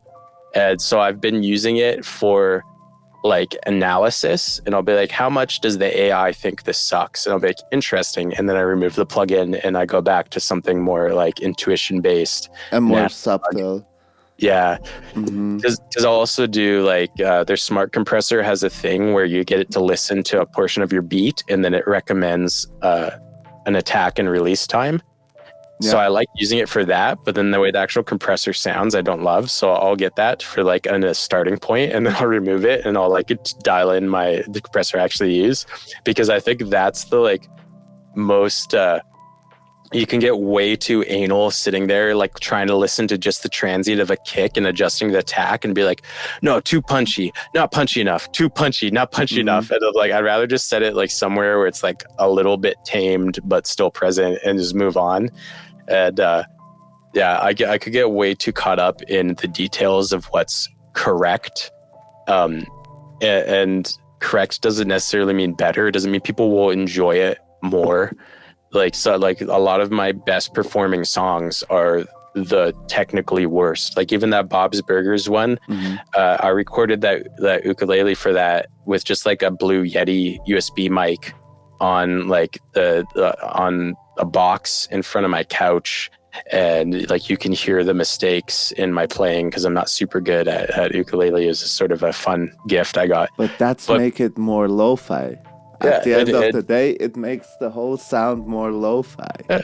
People love it. No one's like, excuse me, this isn't a professionally recorded ukulele. I'm like, but like, yeah, I really have struggle with recording guitar and stuff where I'm like, that wasn't a perfect take. It wasn't a perfect take. And then I end up like trying to cut between like 40 different takes, like per note. And that's like standard. Like a lot of your top 40 music does that. But I'm like, it really takes the life out of it. Because that's something with Sing 4D is I'll praise his guitar playing all day. But if you really get analytical, like you can hear his mistakes. Like every once in a while, he'll hit a note a little bit, like he's not quite perfectly in the center of the fret, so it's slightly sharp, or he'll like be slightly off time. And it's like, technically that's wrong, but it gives so much to the feel. Like I can tell, you can picture him there as like feeling it. And like, to me, that says so much more than if this was absolutely perfect. And it's hard to get like myself, because, you know, you always have higher expectations of yourself. It's hard to get myself to be like, it's okay to not be perfect and to have like a little bit of string buzz or something like that, like fret noise. But you know, as a music producer, you will realize things way more extreme.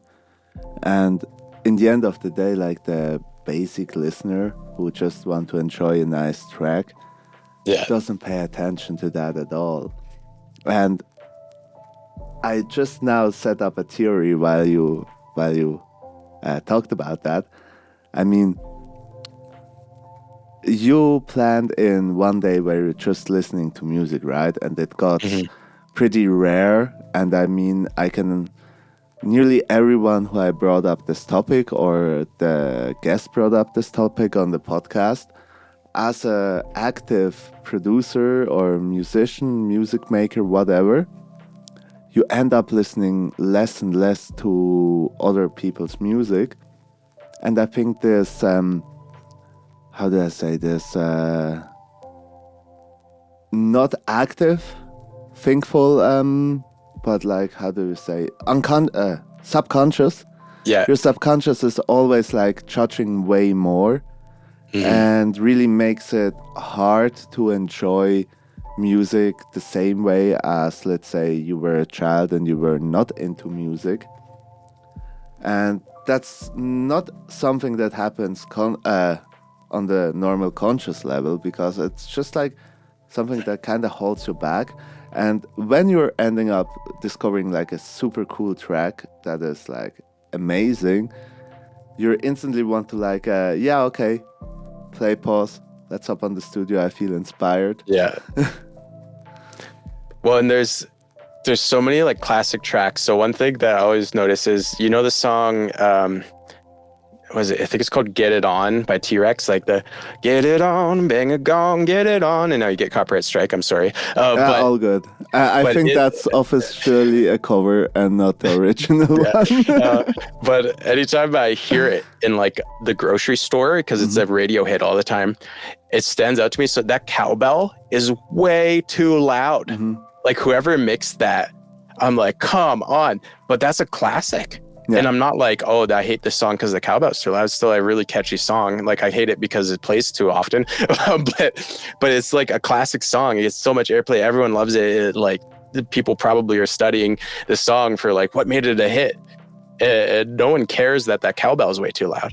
So that when I think about like some of my old songs, especially before I learned how to compress a snare, I'm like, my snares are way too loud. But I'm like, most people probably don't notice. Hey, you know what? I noticed that when you're listening to like older hits in hip hop, the snare is often louder than the kick. And now it kind of changed with the whole trap thing.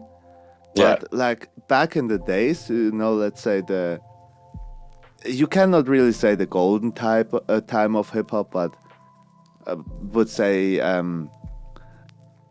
for me, it was the golden time of hip hop. You know, Graduation by Kanye and this stuff. The snare was super aggressive and punchy, and it was kind of way louder than the kick. And they're all hits, so it's I guess, constantly changing. It's about breaking the rules. And then someone started to make like super loud way to distorted 808s, and that was like the new thing. Yeah. And now everybody aims for this. So there's actually not a wrong. And if the cowbell sounds nice, you know, even if it's so super loud, it's probably this little spark of salt that makes it better.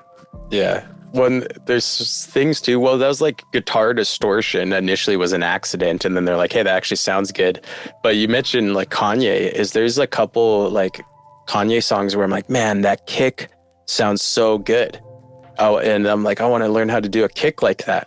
Well, now that I'm like more in this and know how things work, it's just massively clipping the limiter. Yeah. Like there's nothing like secret. It just was way too loud and he threw a limiter on it. And it's just like a super hard clipped kick. And I was like, oh, here I was like, what is the secret? And it's like, the secret is he didn't care. Like a fair point. That's a fair point. But yeah, this is exactly like that. And you really have to break the rules. Oh, that's an interesting question that I have in mind for like many weeks now that I want to ask a guest, but I always forget when I'm in the podcast. I don't know. I have like a brain like, you know, the Swiss cheese with the holes sometimes. When it's important, I forget names and this and that. But when it's totally not important and I try to sleep at night, I'm like, oh yeah, I know everything perfectly. No, what I want to ask is, what is for you, the song that you think overall is perfect? You know, like perfectly mixed, perfectly mastered, all the instruments, the rhythm. Is there a track for you personally that you think, oh my God, this is like the perfect song? Even though it doesn't have to be like your typical music taste, because for me it's like that. Yeah. That's tough. Well, so like that guy Ford, who's kind of like nobody significant, like I just found him on Spotify by accident. His soundscapes, like just the way he mixes stuff sounds so good to me. It's funny because I'm trying to think of like when I think of a really amazing sounding song, what do I go to? And it's always different elements. Like do you know the band? Oh, what are they called? Phoenix. They're like a rock band. They're like Listomania. Their first name says something to me. Yeah, they're like kind of like indie pop rock. That'll probably offend their fans, but their first album, the kick on there is the perfect kick. I'm like, this kick is phenomenal. And I don't know what it is or how they do it, but to me, that is the standard for a perfect kick drum. And then, but there's so many other little things. Like I really love, Andy Mineo, who's like a Christian hip hop guy. And it's like no end of frustrations with Spotify because I listen to Andy Mineo and it's like, oh, you want Christian hip hop, but most Christian hip hop sucks. So then my algorithm is like really bad. But Andy Mineo is phenomenal and he does so much of his own production. And he has so many little like details and automations and stuff. He does a song that I recommend to listen to sometime called, I think it's just called Willie, that he does with a guy called No Big Deal. And it's just about like Will Smith before he was controversial. But everything about it, I'm like, this is such a vibe. I was like, it's not really music, like a genre of music I listen to much. I mostly listen to like metal or really like atmospheric down-tempo stuff. It's like the extremes, like nothing in between. But that song, anytime no I'm boring like, mid-range. Yeah, it's like I need to just be in a good mood real quick. I'll go find Willie by Andy Mineo. But yeah, I've been a lot of stuff. So I listen to a lot of mixing, mastering podcasts. And the one guy was like, you know, the most perfectly mixed track of all time is Rude by, I think they're called Magic. You know, like, why you gotta be so rude? Oh, so yeah. I tried using it as a reference for a while and like matching my EQ to the reference. And I was like, well, my songs sound terrible like matched to this for EQ. Like it works for that song, but like I want way more bass. Like as soon as I run it through like the analyzer, it's like, oh, just like put a low shelf at 600 and set it to -12. And I'm like, well, I don't want crazy. that. Like I want bass in my music. Yeah, because I guess every individual track has their own balance, you know. Yeah. Because you usually balance the high end with the low end, and the lower mid with the higher mid. So it's always like a scale that have to be kind of balanced. Yeah. You know what, for me, kind of the perfect track, and I don't know why I resonate so much with it, but Suburban Cradles. It was like a big TikTok hit, and I don't know what exactly resonates so much with me, but a lot of the sounds are kind of super distorted, and nothing really sounds perfect on its own, but all together it's such a vibe and so perfectly well. You know what I mean? Yeah, that's like so the song crazy. I think it's called Supersonic. It's by Skrillex and some other people. Yeah. And that's like my testing new headphones or testing a sound system song. Because I'm like, it's not that it's like good, but there's something about the way like that bass hits that just like fills every inch of the frequency spectrum that I'm like, this lets you know what your speakers are capable of. Yeah, I totally see that. I guess everybody has a track like that just to... Yeah. For me, it was the one I just told for Yeah. new headphones, because the bass is so massive. It's the perfect way to test it. Cody, can we do like a small 1-minute break? I have to quickly hop to the bathroom and be right back. Oh, you know what? I have a good idea.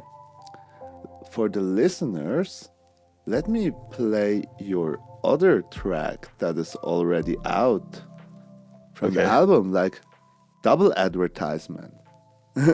Okay, I'll be right back. Okay, I can't hear it right now, just, so I won't know when it ends. Yeah, I will end it when I come back. Okay.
Welcome back.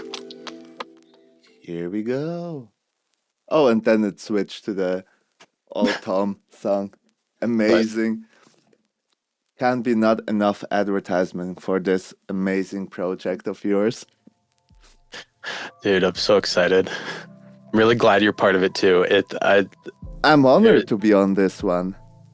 It's so good. Honestly. Well, because now that we know, I don't know about other systems, but Spotify takes consideration, or takes, what's the word?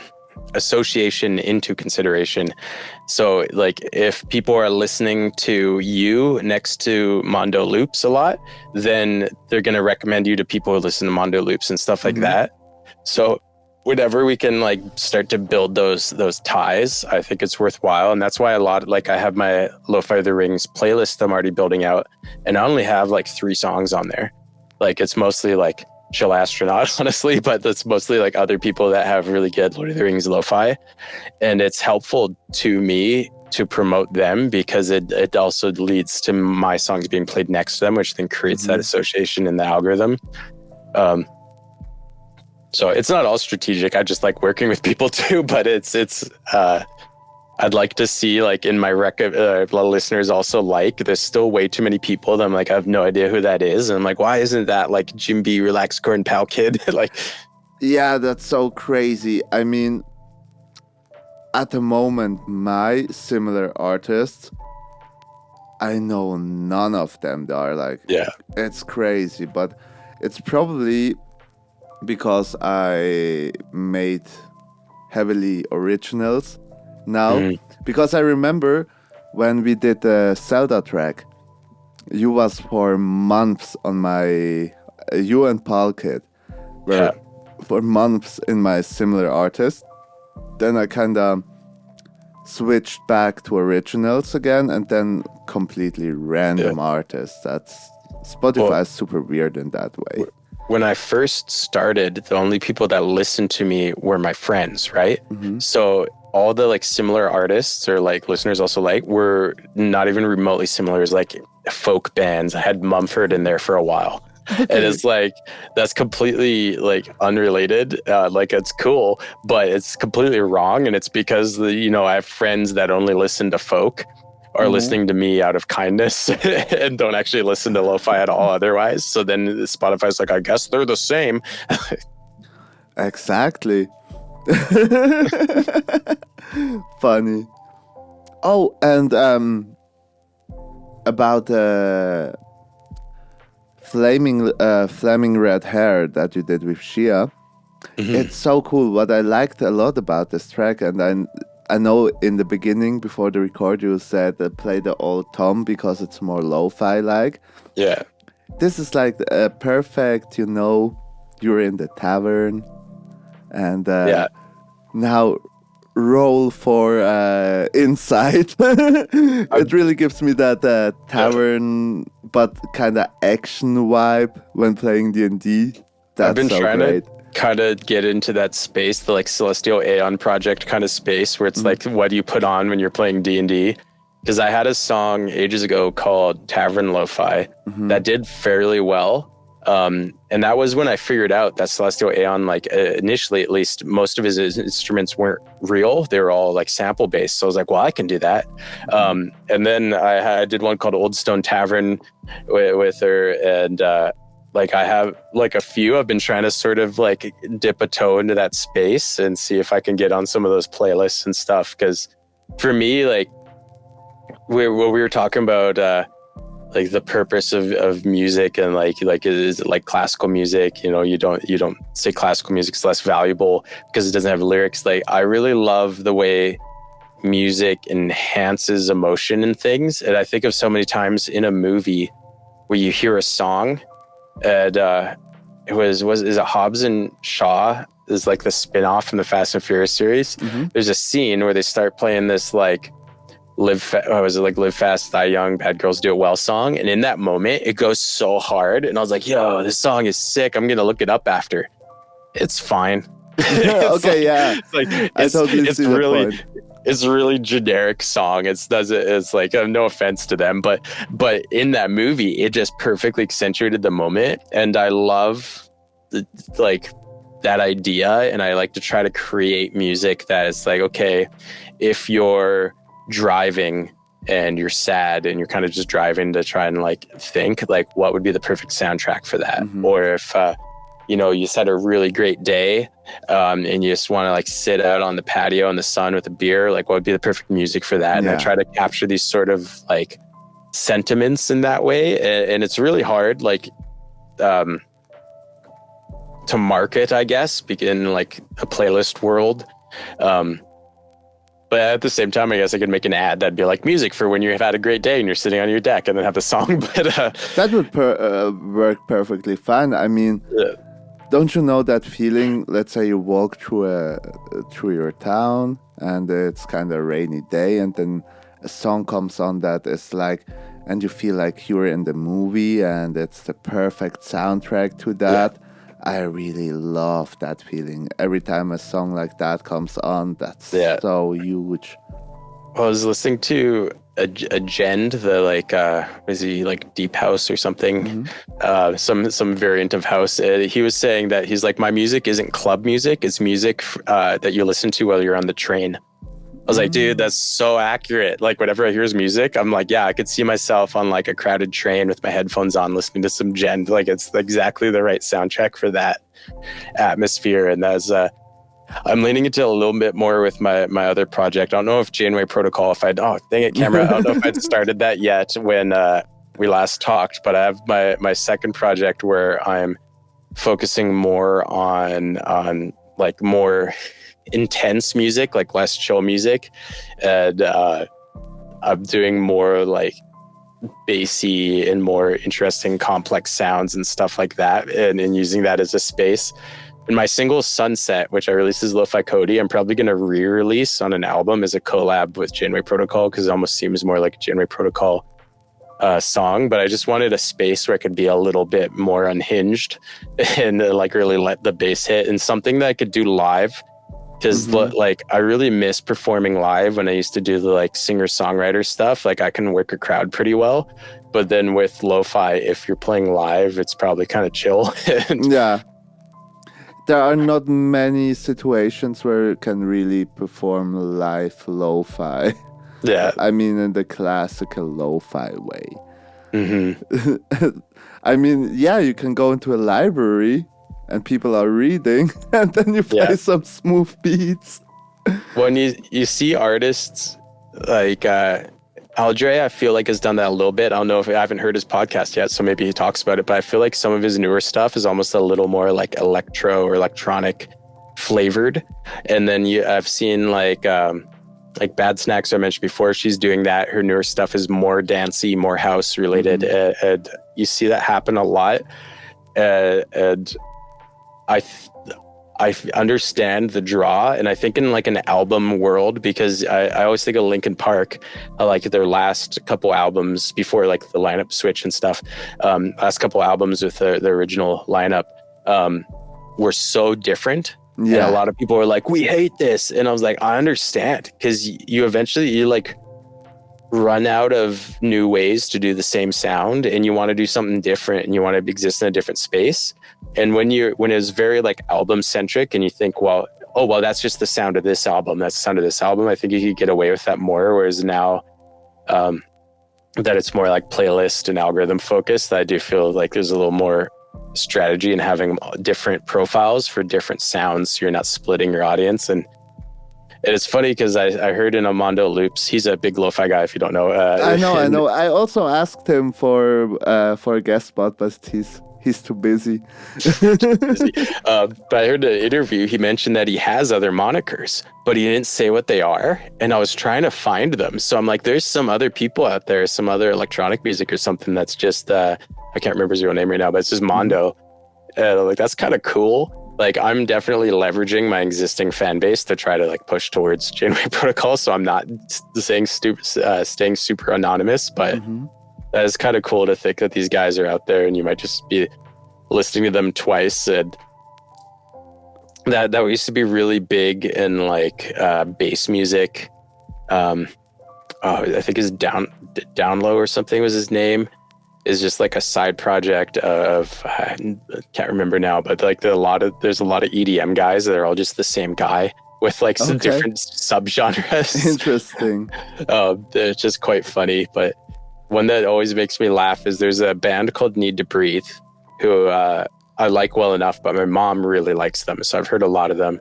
And then there's this new artist that showed up on my Spotify release radar, and as soon as he started singing, I was like, oh, that's the guy from Need to Breathe. And I Googled, blank on the name now, Wilderwoods or Wilderwoods, I don't know how you pronounce it. I Googled Wilderwoods, and it was all articles like, who is Wilderwoods, the mysterious new artist who exploded onto the scene? Is he an industry plant? I was like, well, it's just a guy from Need to Breathe. So like, it's a side project. He's clearly like, he has pull because Need to Breathe is pretty successful. So like, he's just using that pull to push his side project. And it was like weeks later, I'd forgot, I like this project. It's kind of like a singer-songwriter with a Southern band. Like I quite like the project. And then weeks later, I see secret revealed. Wilderwoods is Barry Reinhardt from Need to Breathe. I was like, yeah. I know. Like one of the most distinct voices I've ever heard.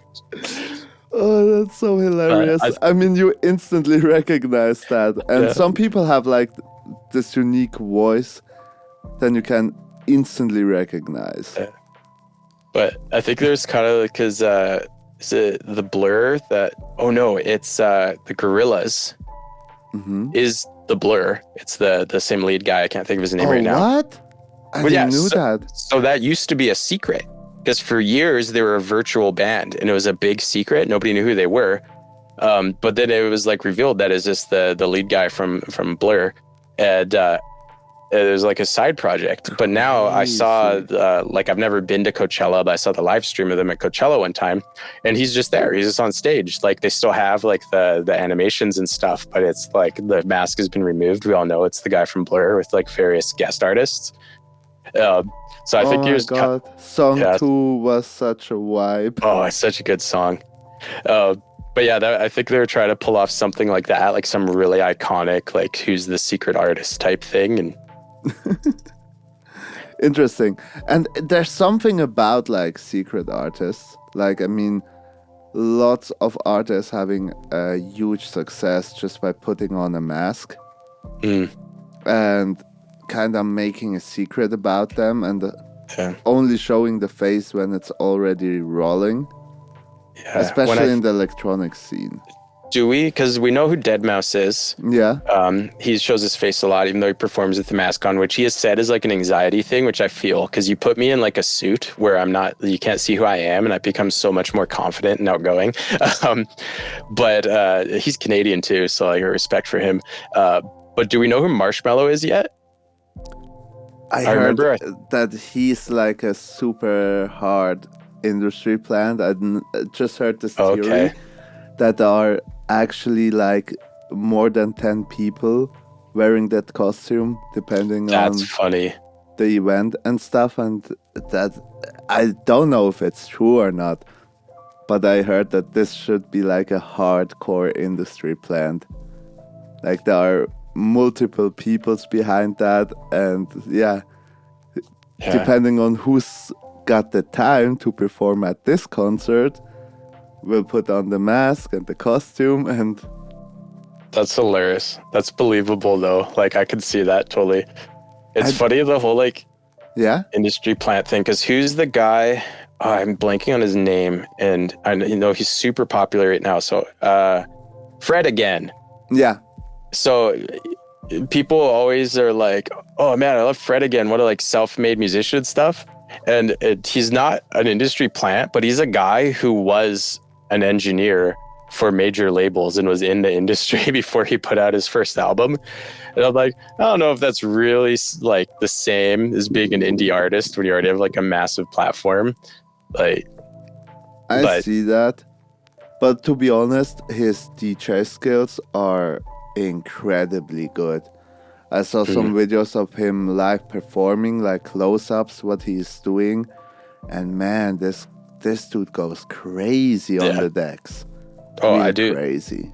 I am a fan. I just think it's funny that he's like really towing that line of industry plant. But yeah, that's well, I don't know. And some people, it's like, what do you define as that? Because even Skrillex, because he started with, punk band.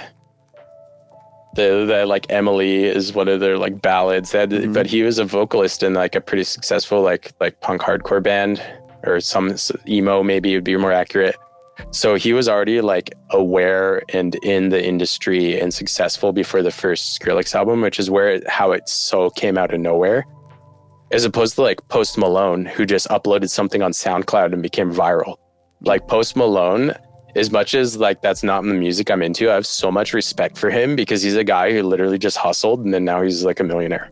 And bro, this guy is so lovely, like from the personality side. Oh, such a nice guy. Yeah. I saw many videos of him going into different YouTube channels playing Magic the Gathering, and then they played some Commander parties. He just such a lovely guy. That's so crazy. How do you say he's like not super arrogant because of the success. Even the other side, he's still like kind of anxious and he's like just normal.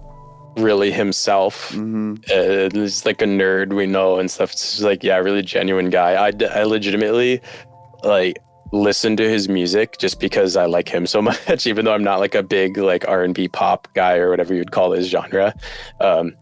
Like I just think he's such a cool guy. But I see that. Some of his songs are like bangers. Yeah. Oh, he has some hits. I love Wow, the one that he did with the Spider-Man soundtrack. That's so good. I really love the Go Flex from him. It's like kind of calm, but it's still kind of energetic at the same time. But mainly compared to his other songs, it's kind of calm. Yeah. Well, the dude's a master of like writing hooks. And that's something because it's like it's really fun for like the meme that everyone hates Nickelback, and they're my team, they're local Canadian guys too, so I have some respect for them there. But like even if you don't like that sound, you have to admit those guys just keep pumping out like earworms. Like they have songs like I don't even really listen to them, but every once in a while I'll have a song stuck in my head. I'm like, what is this? I'm like, is this Nickelback? I have a Nickelback song stuck because I don't even like they're just on the radio. Like I don't have their albums or anything. And there's guys like that it's just there's something about melodies that they can make it work. And then it almost doesn't matter then what they're saying. Like lyrics are important, but there's a song that I'm not like a big TikTok person. I'm really bad at like checking my messages on TikTok. You may have noticed. I just sent you a meme and I discovered a guy who looks kind of, I first thought, is this Lofi Cody in a super weird studio and with different lights? Oh, what? I'll have because to go look at that. He's like so funny. He makes super funny content like, hey, this is John from John Breaks Bad News, and then he calls guys and just tell them random bullshit. That guy. But it was just like for a second, and I realized no, he's not even close to Lofi Cody, but it's the beard and the glasses somehow.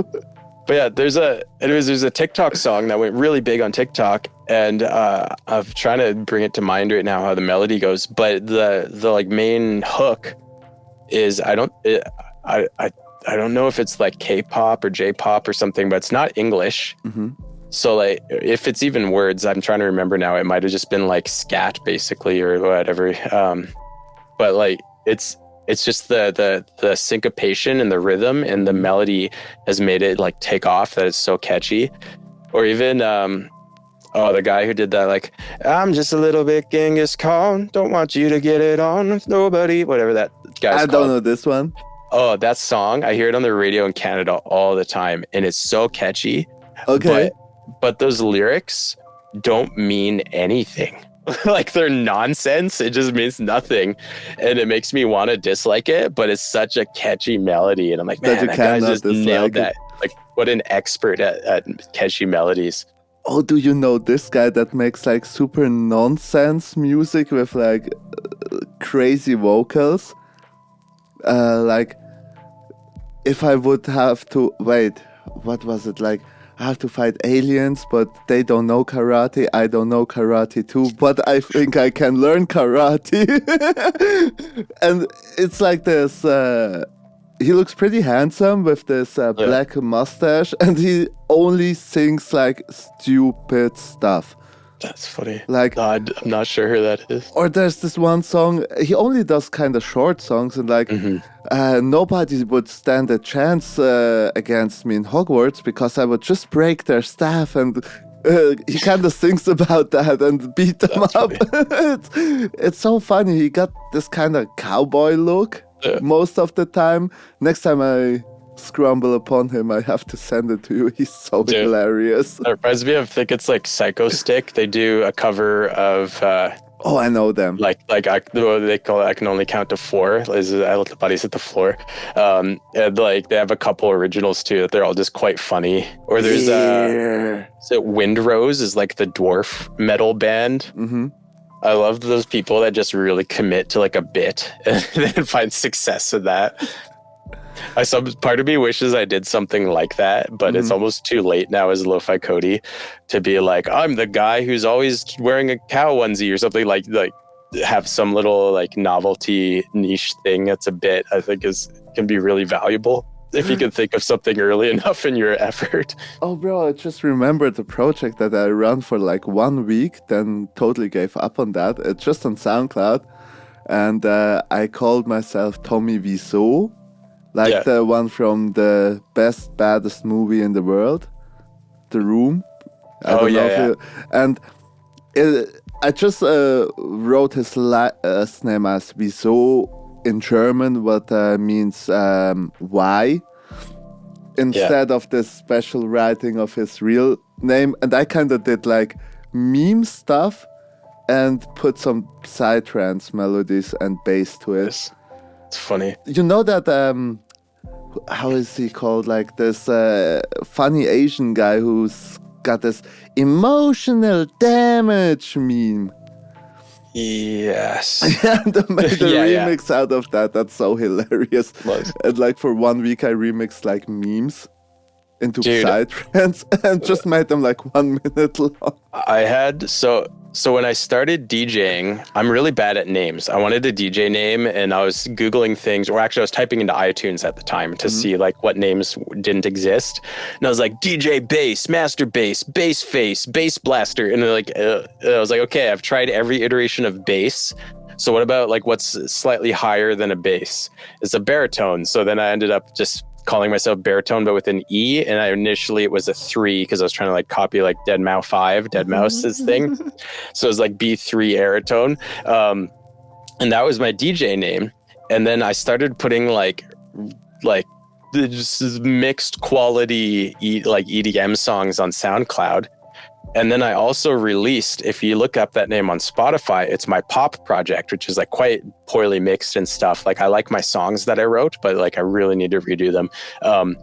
So it's funny because if you find me on SoundCloud, it's like really hard hitting, like weird EDM. But then if you find it on Spotify, it's like electronic influenced pop. But I had a song go really viral on SoundCloud that I deleted as like a conscious thing, like I was convicted, because I sampled this preacher in Seattle who had this clip kind of become famous where he just started like yelling at his congregation. He's like, "How dare you? Who do you think?" And I chopped it up. I was like, how dare you? How? And this song went massive, just absolutely blew up on SoundCloud. And like, I was like, how do I follow this up? I need to make a career.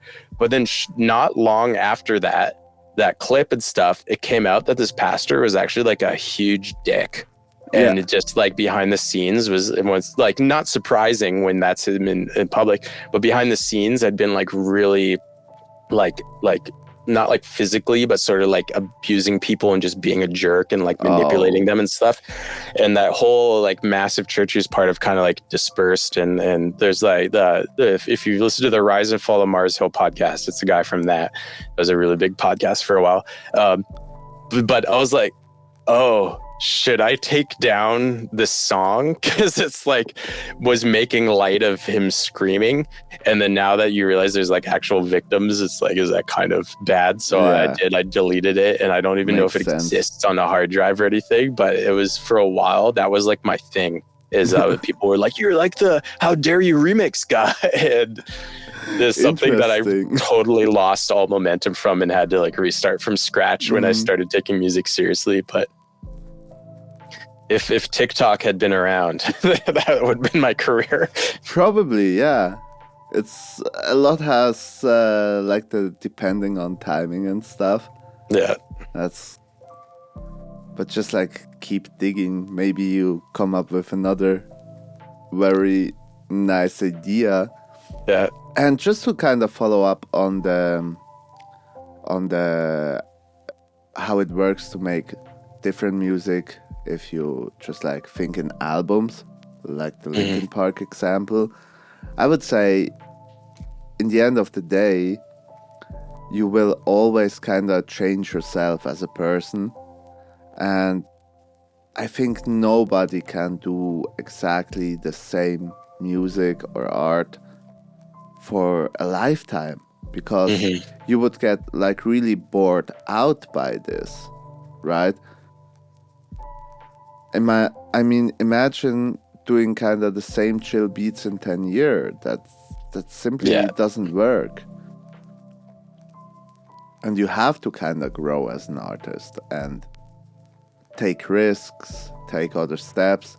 There's this one super famous kind of comedy-like German rapper, but also even if he's like comedy-like, he have like super meaningful messages behind super stupid lyrics hidden. And he made like a crazy switch, and he's kind of in the top famous tier. And he was booked for festivals, and without like warning someone, he just brought up a metal show. And all the crowd was confused as hell, because they expected like silly rap, and then he's on a festival stage in front of 10,000 of people playing some rock and metal music. Yeah. I found that so hilarious, because I like both. I love when artists have a story like that. So Katy Perry, whose real name is Kate Hudson, or was, maybe she had it legally changed, which is funny because that's also the name of an actress, so I can see why she wouldn't be able to use her real name. The first like entrance into music is she was dating the lead singer of Reliant K, which is like a Christian pop punk band that was really big in the early 2000s. And one of their music videos, I can't remember which one it is now, she's in it and she's doing like guest vocals as Kate Hudson. She wasn't Katy Perry yet. Oh. And that was like her foot in the door of the music industry. And then I think they must have broke up or something. She kind of just vanished again, and we all thought she was going to be like joining the band. It was going to be a big thing, but she kind of vanished. And then she comes out of nowhere with her first project with Ed, like I think I Kissed a Girl was in the first one. It might've been later, like all these big pop hits, and has completely switched from trying to like get into the Christian music industry to like completely into the like mainstream top 40 pop kind of sound. And it's wild to think like that path and what kind of a massive swerve that would be. Or even like just with myself, like I never would have thought that chill beats would be the music that like pays my bills. I thought for sure it would have been my songwriting, that like singing, because I feel like singing gives you more of an opportunity to connect with your audience, and people could form a stronger connection with singers. But I just really struggled to get that off the ground, and my instrumental stuff has been paying the bills now. And like, it's like hard to justify taking time for me to sing because it's not giving me any return. But it's like, you never know what your thing is going to be, or even what's that word? I think we were all watching the same video that Venus Theory did about like something atmospheric. Oh yeah, like this dark ambience. The like liminal beats. Yeah, the like type of atmospheric music that random kid like kind of pioneered by having like a really with great like track. 15 or 16. Yeah, and then now everyone's trying to copy it because they want his success. But it's like, you don't get his success by copying it, because the reason he had his success is because he's the first one who did it. Yeah, exactly. So if you want that kind of success, it's not going to come from copying people. It's going to come from doing something super out there that nobody's been doing yet. And something completely different. Which, of course, is always taking a risk, but you never know. Like, maybe maybe Janeway Protocol and my version of like cinematic elements with over like house drums is gonna be massive. Or maybe it's a total flop. But like you never know until you try something. And I would love to hear like some Lofi Cody beats with your singing and songwriting on top of that. Yeah. That would be super chill. And I would say, I mean, if you just make your beats as you now are doing them, pick up the guitar, shred something on the guitar, and bring in some very cool vocals, that would be a great thing. I have some songs that I plan to try it with, and in some ways, it's so much easier from a production standpoint. Like producing vocals is tough, but your backing track doesn't need to be nearly as like complex and movie when you have vocals, because the vocals take so much of the tension that when you're playing, because a lot of my covers, I'm covering vocal lines on a keyboard, but that sounds really boring somehow. So now you have to add extra little like counter melodies and stuff to keep it interesting. Whereas when someone's singing, you don't need as much of that. So it would be in some ways kind of a relief to be able to do the easier production. And I have a couple songs too that got to a point that I'm like, I don't think I can release this as an instrumental song. I wonder if I can sell it as a beat. And then I'm like, well, do I sing over it myself? Yeah, just sing over yourself. I would love to hear that. I would also personally kind of love to be more involved into vocal-based chill music. Yeah. And oh my god, I'm dreaming about this for like so long already. Making like chill beats but with lyrics. Yeah. It's like, such a pity that my voice when I try to sing just like let everybody's ear bleed. Yeah. Well, it's funny because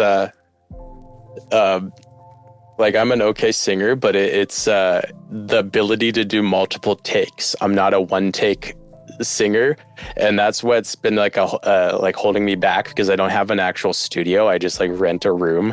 So then like I don't want to be super annoying to the people I share this house with by like sitting in my room and being like yelling at my microphone and saying the same thing 40 times until I nail a take. But maybe you get some fans like the neighbors.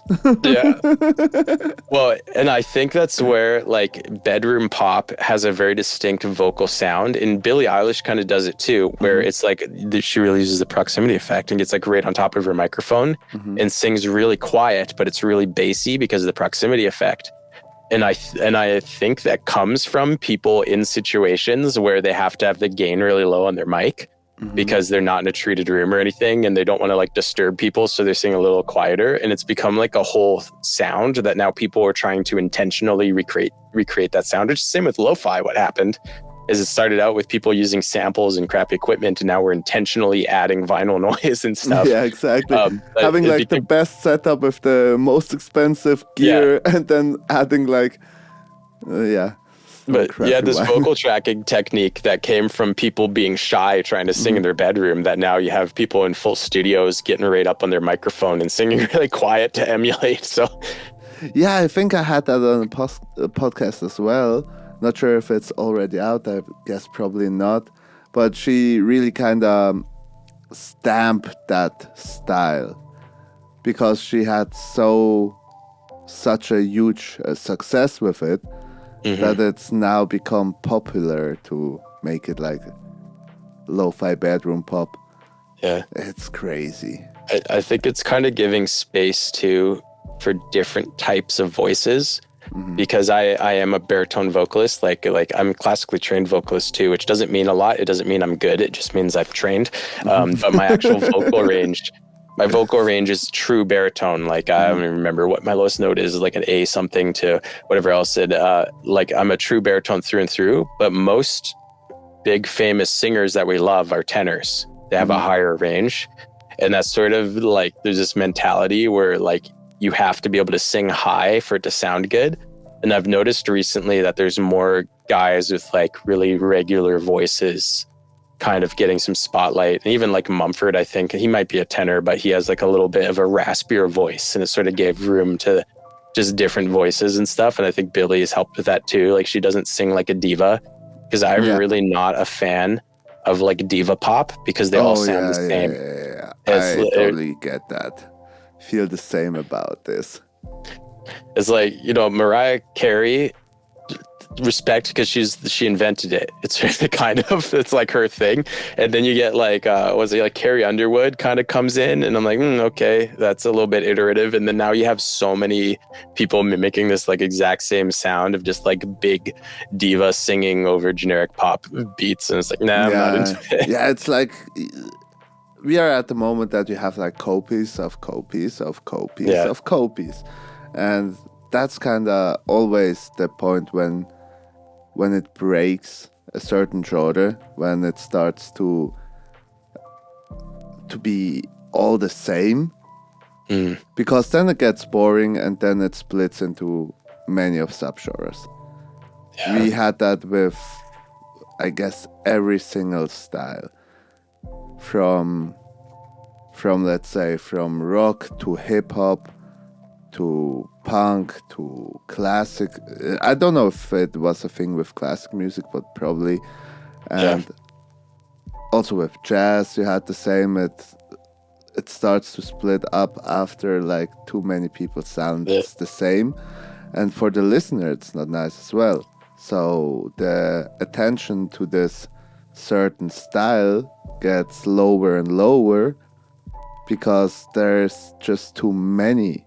And every time somebody invents something completely new and unique, all the attention goes to that. And then it starts like to get copies of that, and copies of the copy, and copy of the copy of the copy. That's crazy. It's funny. So you mentioned classical, and classical is definitely like, I'm not really like a classical music person, but they definitely were eras, and people who are really into it would be like, oh, this is definitely like, you know, so-and-so era, and like they can identify like basically subgenres of classical music. They just would refer to it more as like different eras of classical music. And it's funny because of things like with metal, I say, oh, I really love metal. Well, I actually don't.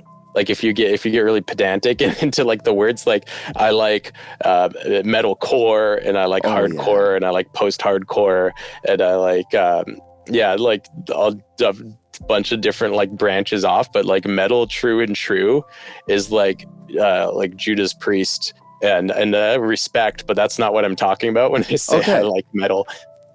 Oh, I like Judas Priest. Not I everything, do too, but they're not what I listen to. But oh no, it was, I actually meant Black Sabbath. I really like Black Sabbath. I think they'd probably be they might be pushing like hard rock, but I think they're technically metal as well.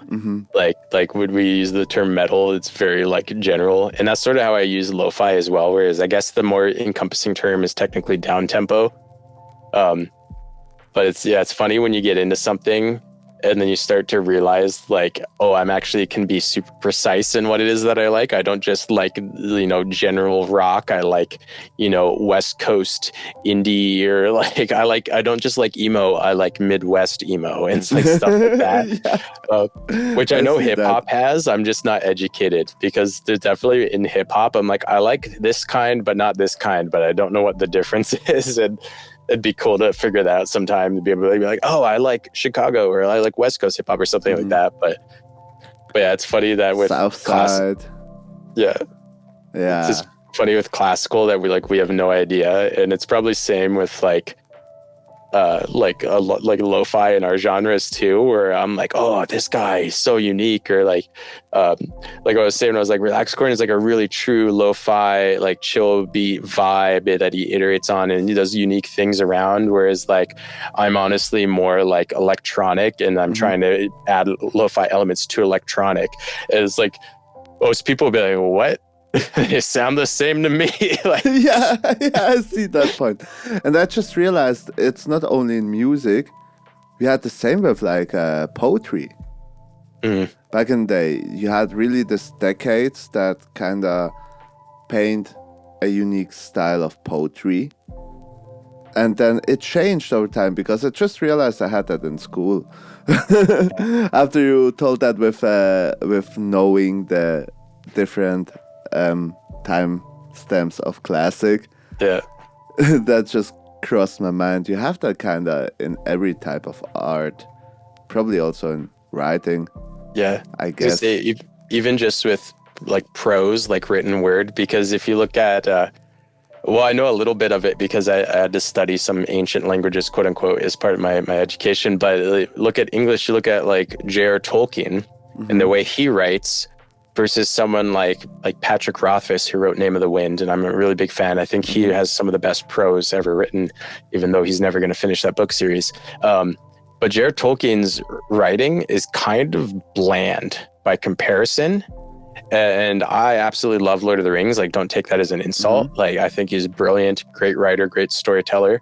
But the way his prose, the way he like phrases things isn't nearly as creative or as poetic as like some modern authors, even like a Brandon Sanderson, who I wouldn't say is like particularly amazing prose. Like, it's more engaging the way that it's worded, just because it's developed over time. Because it used to be telling a story, it was just like, yes, this king went here and killed this king and they won. And then it's like, okay, how do we like make this a little more, explore this a little deeper and make it more interesting? And it's like every kind of art progresses in that way, I think. And or like the writing of George R.R. Martin, that was huge. I don't know how it's in English, but I mean the German translation is like crazy. Do you know that the German books have like twice as much words in it for the Game of Thrones? That's books? Funny. Yeah, I mean, you can put all the books near to each other, and then you have like so many books all like one by one in English, and then you have like so many in German. That's funny. It's like crazy. Like the first book is as thick as like, yeah, 2 of the English ones. Yeah, that's I noticed because we were discussing that one. I can't remember the guy's name. That like German book, but it was like the keys to winning or something like that. Oh yeah, the Winner's Law. Yeah, and in one of the chapters, he quotes the U.S. president, and it's like a quite famous quote that I recognized the English. I know it, but it had been translated from English into German for his book. And then when they translated the German book into English, they didn't go get the original quote. They translated the German quote. So it ended up being like English, but different from the original quote. And it seemed like really stiff compared to the original, which was really like inspiring and poetic. And I was like, this is so interesting to see like what gets lost when you translate and then translate back. Yeah, that's so funny. Oh my God. But you never know. So I've got, I'm working on merch right now because I do have merch, but I'm going to put in more of an effort into like selling some stuff. And I asked Johnny Bailey to help me like figure out some Japanese stuff because I was like, I want to do like the random Japanese text, but I want it to say something odd, but I want to actually know. So it's not like something I found off the internet. So I'm working on t-shirts that just say chicken nuggets, but it's in like Japanese script. It looks really cool. That would be so fun. That would be so fun. And as a graphic picture, I have like an epic samurai. Yeah. I was thinking commissioning someone to do like a samurai chicken or something. But yeah, if you could make it look really cool and artsy and have like some flowers or something, and then like the really cool script, but just says chicken nuggets, that would be amazing. Was it in Big Bang Theory with the soup? Why do you have got soup tattooed on your hip? Oh, yeah. I guess it was Big Bang Theory. Oh, that's so funny when like... It just reminded me of, we talked about my track names, and I was like, yeah, I give them these names, but the name doesn't have any correlation to what the track sounded like, so I can never remember what's what. I've been like in programming my website, I create little code variables, and you can call like have handles for whatever you want. And I was editing some code recently, and I saw I was calling something called soup of the day. And I was like, what on earth is soup of the day? And I had to like go back and read through like a whole bunch of code to find where I defined. All it does is if in like my menu, if I want one of the menu items to be a different color, so it's highlighted, I say add class soup of the day. And I was like, that was not helpful, Cody. Like, why? I call it highlight or something like useful. Well, you just kind of make it harder to yourself. Yeah, absolutely. Nobody else can confuse myself. Only I can confuse myself. Yeah. Well, now that we're a corporation, if I ever hire a web dev and he has to go in and make edits to my code, he's gonna be like, "What on earth is going on? Like, this makes what no the hell sense." is the soup of the day? Yeah. Well, that could be a funny artsy thing, you know, like the news of the day are now the soup of the day. Yeah. Oh, amazing. Yeah, that's how is it in French? It's like soup au de jour is like soup of the day, which I thought is like an expression you see in like diners and cafes. They'll be like, yes, the soup au de jour is chicken noodle or something. So I'll use that phrase sometimes. I'll be like, yeah, the argument au de jour is, but nobody ever like pieces it together. They're like, the what? I'm like, the argument of the day. I'm like, we're in Canada. You're supposed to know some French. Like, but true. It's kind of the second main language in Canada, right? Yeah, supposedly, but I ruined it for myself because, well, so my mom's family speak Plautditch, which is like a dialect of German mixed with Dutch. So I get a little bit of that just from like hearing my grandparents and my aunts and uncles talk. And then I had to learn French in school. And then I decided to try to learn Spanish. And I don't even remember why, but I started learning Spanish. And then now as an adult, I've been trying to learn Japanese. And I have so many like little fragments of languages, but not enough to really be useful and like have a conversation in anything other than English. But I love just pulling out random little expressions and confusing people. Yeah. And you can like formulate one sentence in 5 different languages, but just like one word in this language, one word in this language. Oh. One of my favorite borrowed expressions is "oh my gulay," means vegetables in Tagalog, the Filipino language. Yeah. So I like to bust that out if there's like some Filipinos around, something like dramatic happens. I'll just be like, "oh my gulay," and they're like, "What? Did that white guy just say?" I just said, "oh my god." Oh, that's hilarious. Do you have I have absolutely no talent with languages. If not using them. I mean, like learning a language is so incredibly hard. Oh, for sure. Me. Because I know there are people out there that are talents. They learn like one language a year.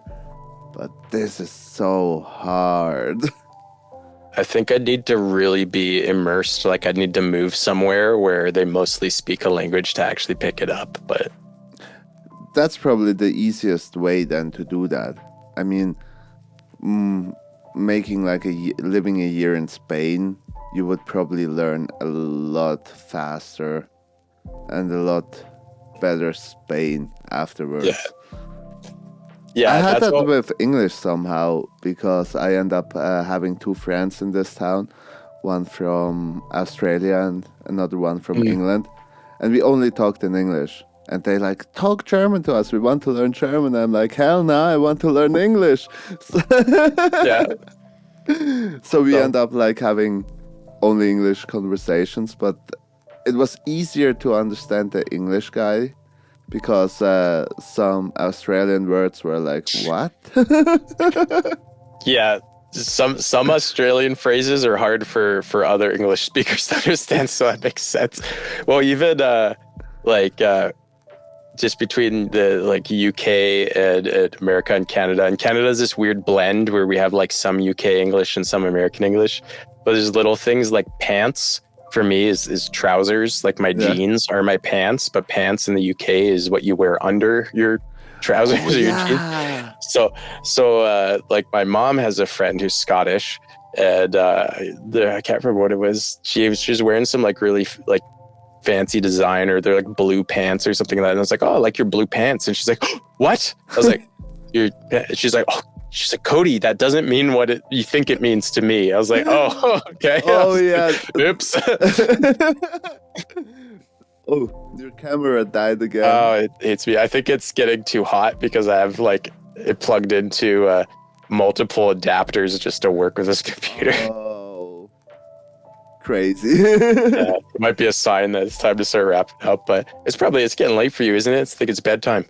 Oh, yeah, it's nearly 11. time flew by again. But I don't know why, but this podcast started getting this Joe Rogan length over and over again. Now we're on 2.5 hours. The longest one was 3 hours with with Chad. Oh, that was such a funny chat. He's actually a Canadian guy who moved to Scotland. Interesting. Yeah. I guess I will concede that to him. He can have the longest episode for now, but I'll come back someday. Yeah, you have to. Yeah. We'll figure out, we'll do like an in-person one at some time. Oh, that would be amazing. It'll be so much easier to like coordinate the times too. Exactly. And I really want to have Canada on my bucket list as well. I have like a big bucket list of countries I want to go to. It's great. You need to spend time here though, because like I said, it's huge. So it's almost really like 3 or 4 different countries. So you need to be able to experience like the different parts of what Canada has to offer. Yeah. Oh, and the nature. I imagine the nature to be like fantastic. Like forests and stuff. I love forests.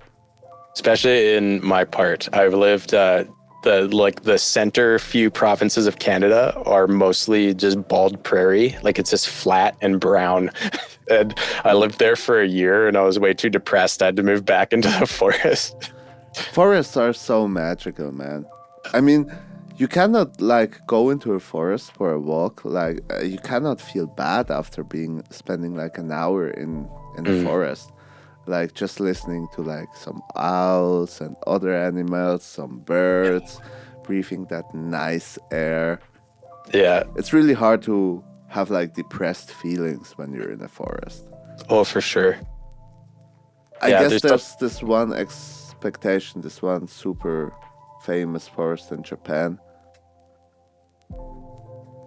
I guess a lot of people are depressed in there. Probably heard about the suicidal forest. Oh, yeah. But I don't know. Here, every time I go to the forest, that's amazing. Or mountains. Do you have mountains? I bet you have mountains. Yeah. Oh, there's amazing mountains. Where I live, it's kind of funny because we're so in the mountains that you don't really see them. It's almost like they're too close to your face. So as you drive to where I am, you're like, wow, look at these views. And then you get here and you're kind of like, oh, it's just trees. And then like you come out the other side and you're coming down. You're like, wow, look at those mountains behind us. So it's interesting. Yeah, there are places you can go where you get like a good view. But yeah, you definitely can't see them as well while you're in them here just because it's so densely forested. But wow, but then the winter has to be hard. The winter, yeah, it's if you're not bad. Like living in the mountains. Yeah, this winter's been mild. Just today, it's like minus 22 Celsius, which I don't know what that is in America speak. It's like a walk-in freezer temperature. Celsius too. Yeah, I wouldn't understand Fahrenheit, but minus 22, bro, I would die. Yeah, my car is trying to die. No, for real, I could probably not handle that. We have here like -1, -2 degree, and I'm nearly dying from cold. I have like 5 jackets on top. When I lived in Vancouver, like -10 was like the peak coldest point of winter. Here it can get down into the -30s, and when I lived in the prairies, it hit like -38 one day, and I still had to go to work. Like I had to go out there and I had like a little space heater that I like put in my car and I had plugged into extension cable. And we have block heaters in our cars. They're just like a little piece of metal that you put under your engine and you plug it in so it gets hot and it heats up your engine before you try to turn it on, or else it just won't, because everything is just frozen solid. Oh, but crazy. -22 degree. I would be so tortured by that. Yeah, I just spent a lot of time inside. Yeah, I can imagine. Yeah. Okay. I would say thanks a lot for being on this 10th episode. Yeah, that was a super chill talk. And even though I already asked you at the end of the first episode, maybe you want to share something nice with the nice last words with the listeners this time again. Oh, a word of wisdom again. I should have anticipated this. I will say, Man, I don't know if I can do as good as the last one. I'll reiterate, I think not taking yourself too seriously makes life a lot easier. Yeah. If you just are willing to go with the flow, roll with the punches, act like Luffy from One Piece, and just be chill, act like you're rubber. But I think I'll add, if you assume the best, especially of your friends, because it can be dangerous to assume the best of everyone, but if you assume the best of intentions of your friends, all your relationships will be so much better. If your friend says something that you think, wow, did they mean this? That's hurtful. Think for a second, maybe that's not what they meant. Maybe they meant this and I just misunderstood.